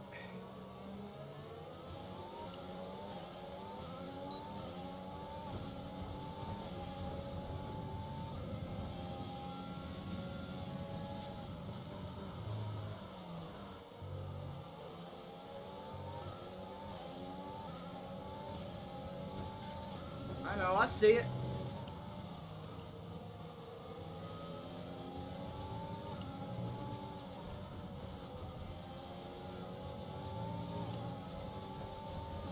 I'm trying, Spaghetti.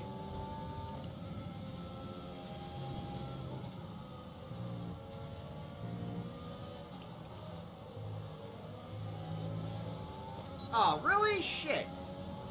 And also, you gotta remember the 3-second time penalty comes into play too.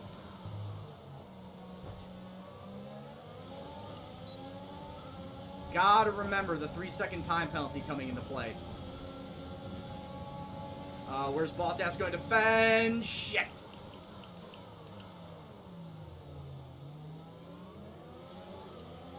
I couldn't get out of the way in time. I could not get out of the way in time. He was going to take me all the way.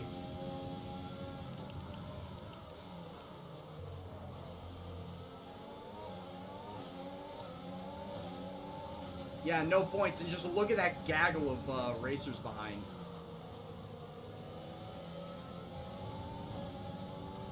I'm just going to immediately drop down that pecking order. Well, we had the high of winning today.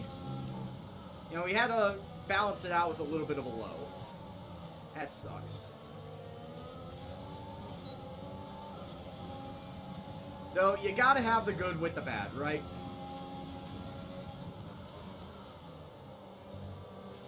The rain is a few laps out yet, but it is coming. Be careful. I'm guessing the rain is not going to come during the race then, Jeff.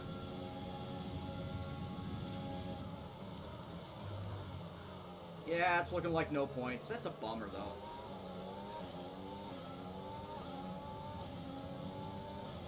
Like I said before, Spaghetti, I don't really have a favorite team. I do wish that Ferrari would stop being so shit, because, you know, Ferrari is synonymous with racing. We have 5 laps of fuel remaining. But I don't have a set favorite team. My favorite driver is Kimi, though. And when he retires, it'll be Danny Ricciardo taking over.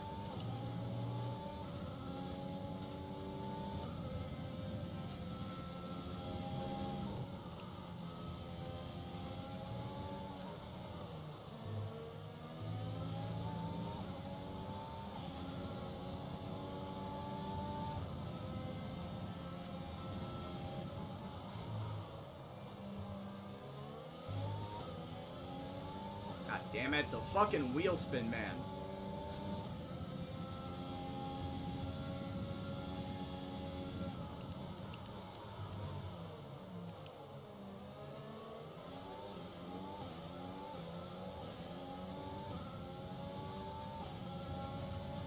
Yeah, McLaren's definitely going to have a good lineup. Damn sure.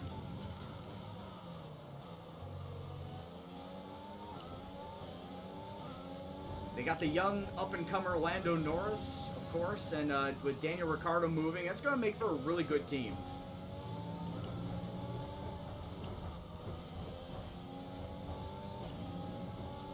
Definitely going to be fun to watch.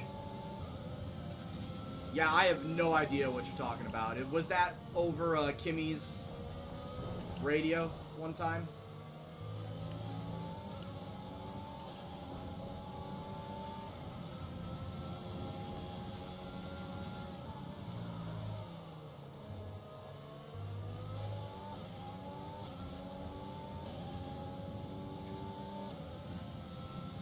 So yeah, you probably missed the mark on that one, Sarancia.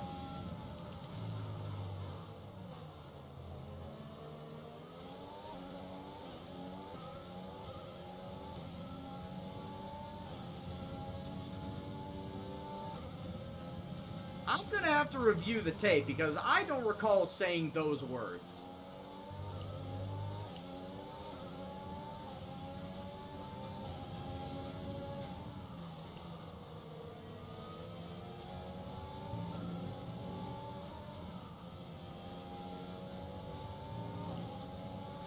might have to go to the instant replay booth because I don't really recall saying those words. Shit.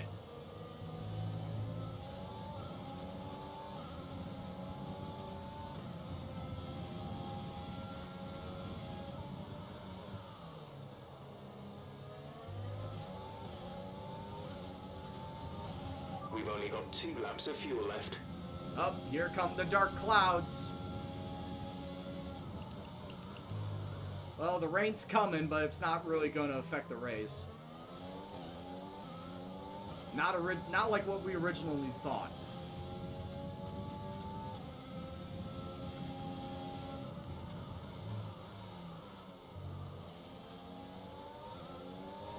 God, that time penalty is going to see me drop down to like 13, isn't it? No need to worry about tyre condition for now. Everything's looking good.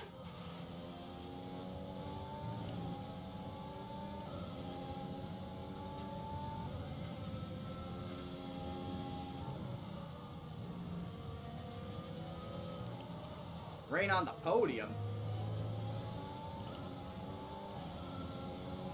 I don't know what you mean by that.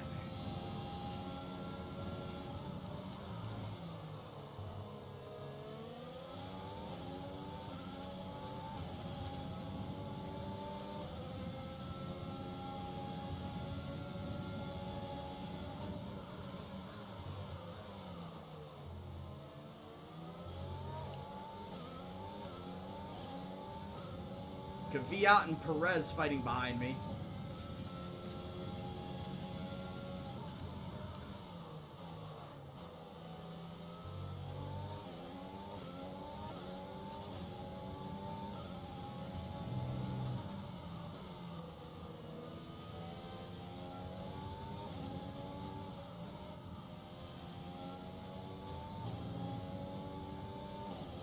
Yeah, I got one more lap after this. And like I said, with the way that there's a group of people behind me, I honestly just cannot see me staying like higher than 13.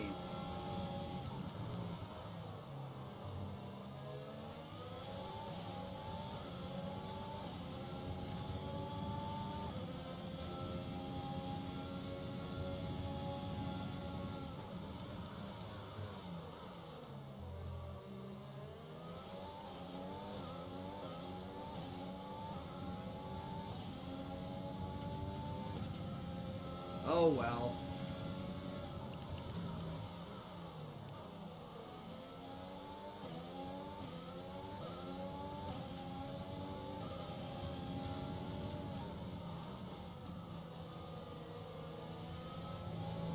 Hey, damn, Kvyat, calm down, man. You've been awarded. Oh, it doesn't even matter anymore. Actually, you know what? Fuck it. I actually will back that one up.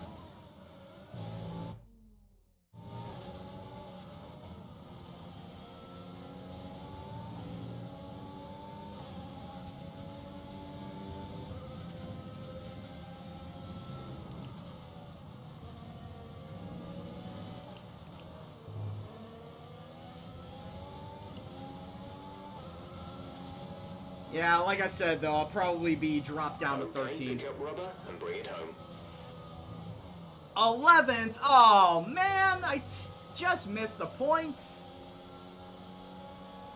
Even with all that, I just missed the points. A fantastic team effort to secure. Damn, man, damn. Just missed the points. So, Anthony, what made the difference? But Charles Leclerc The winning. car completely changed the race, didn't it? Ferrari I don't think are it at changed the again. race. Excellent performance at today's Grand Prix. Ferrari, Alpha Tauri, Red Bull is your podium.